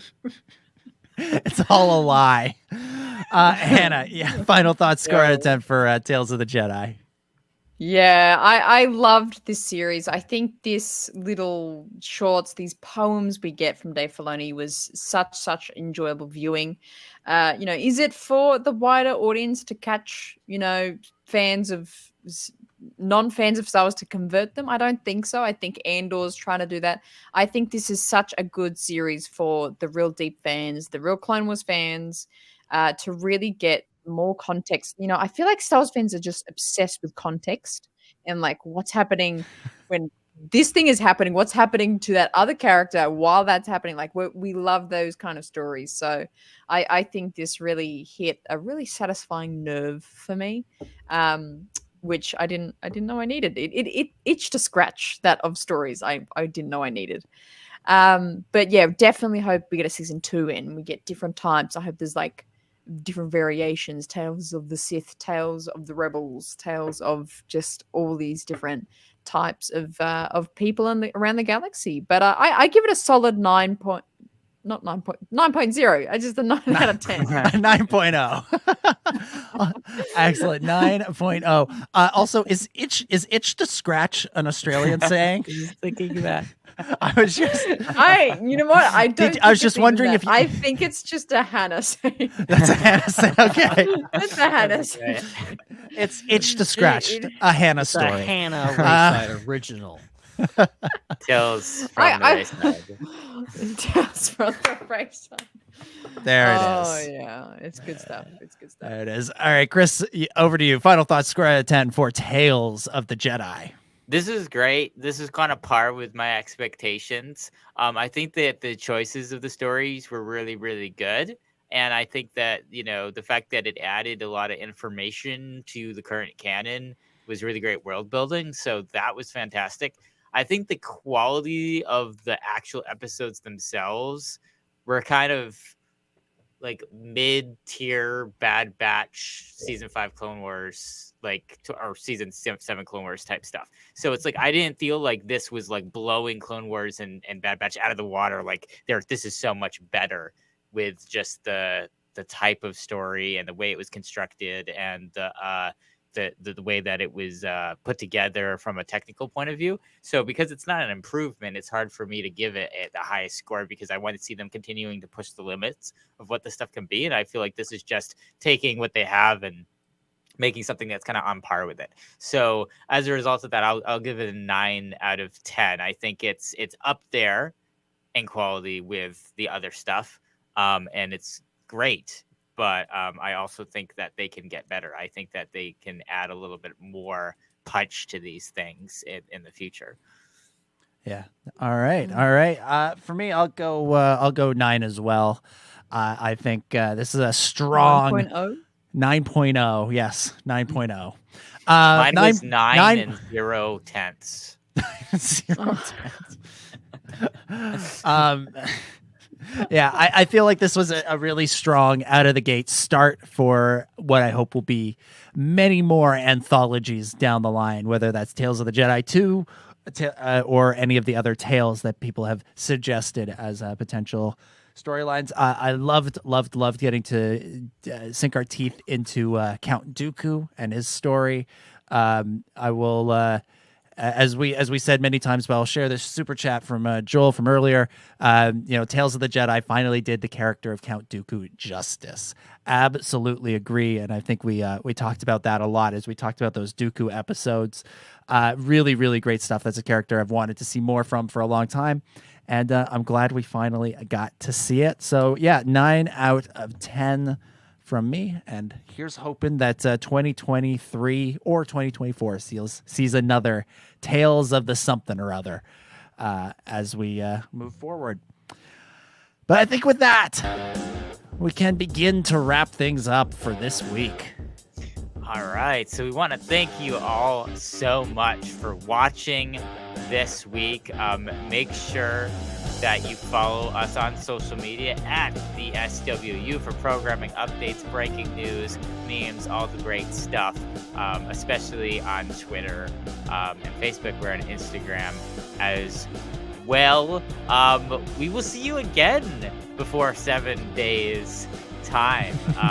On Saturday, we're going to be going live again with a bonus episode at 8:30 p.m. Eastern time, 5:30 p.m. Pacific time, to be talking about that 8th episode of Andor. So make sure you stick around for that, or check the YouTube channel after if you're out and about doing something that night. And as always, the show will be up on our audio feeds as well. Dominic, thank you so much for hosting.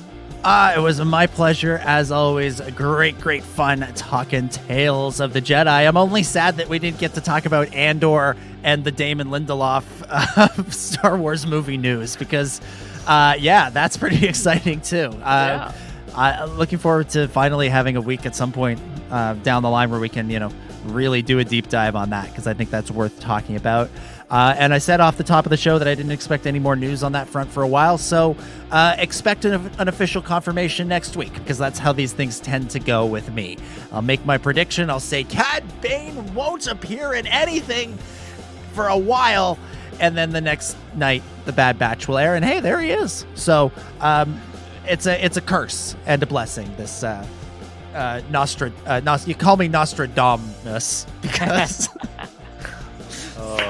that was so stupid. Oh my god. Anyways, I think that's where I gotta leave it. So we'll see everybody Saturday for our big Andor breakdown. It's gonna be a great time. We'll see y'all in two or 3 days time, depending on how you want to count this. 2 days time. 2 days time. Yeah, we'll see y'all in 2 days time. It's 7 till Thursday. It's 2 till Saturday.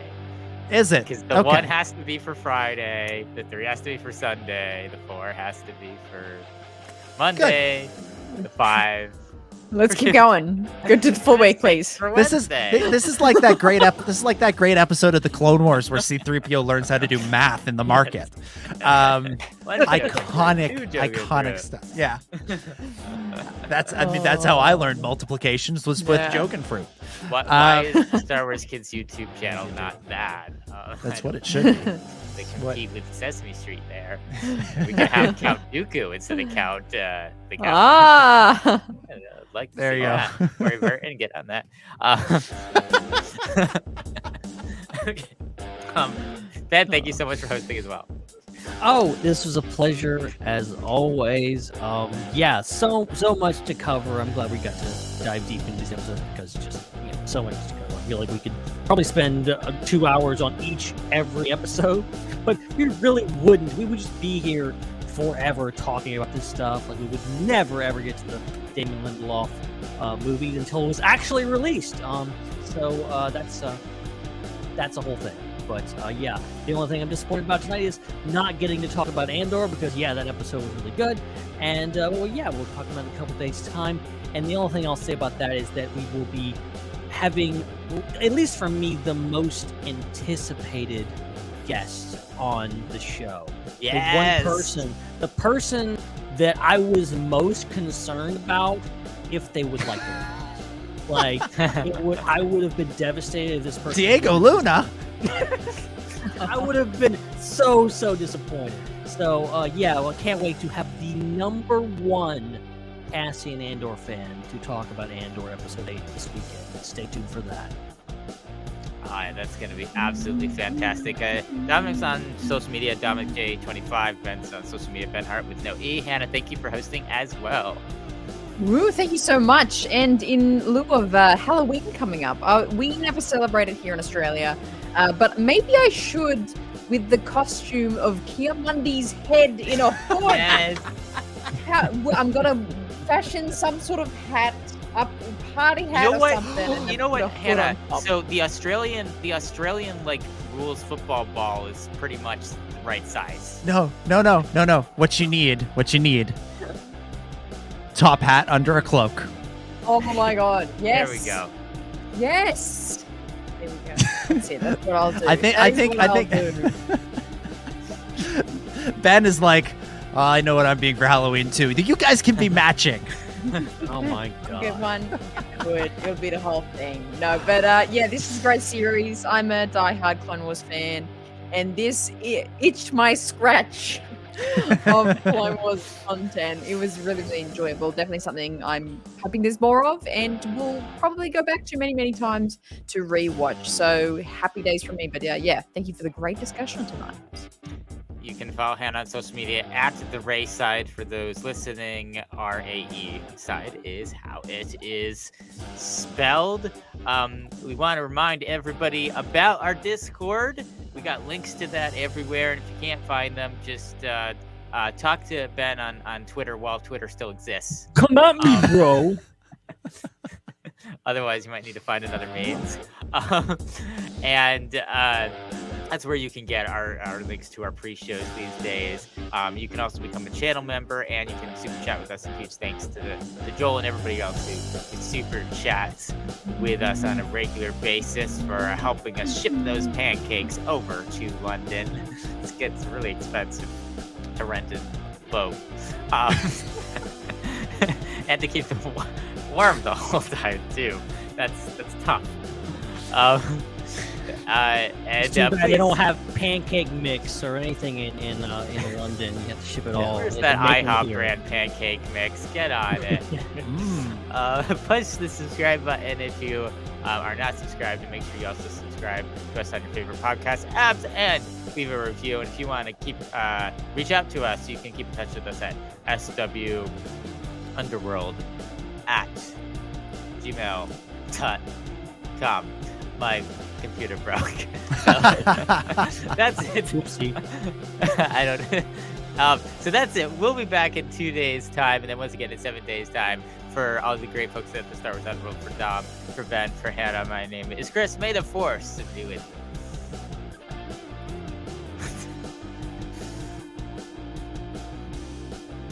There it is.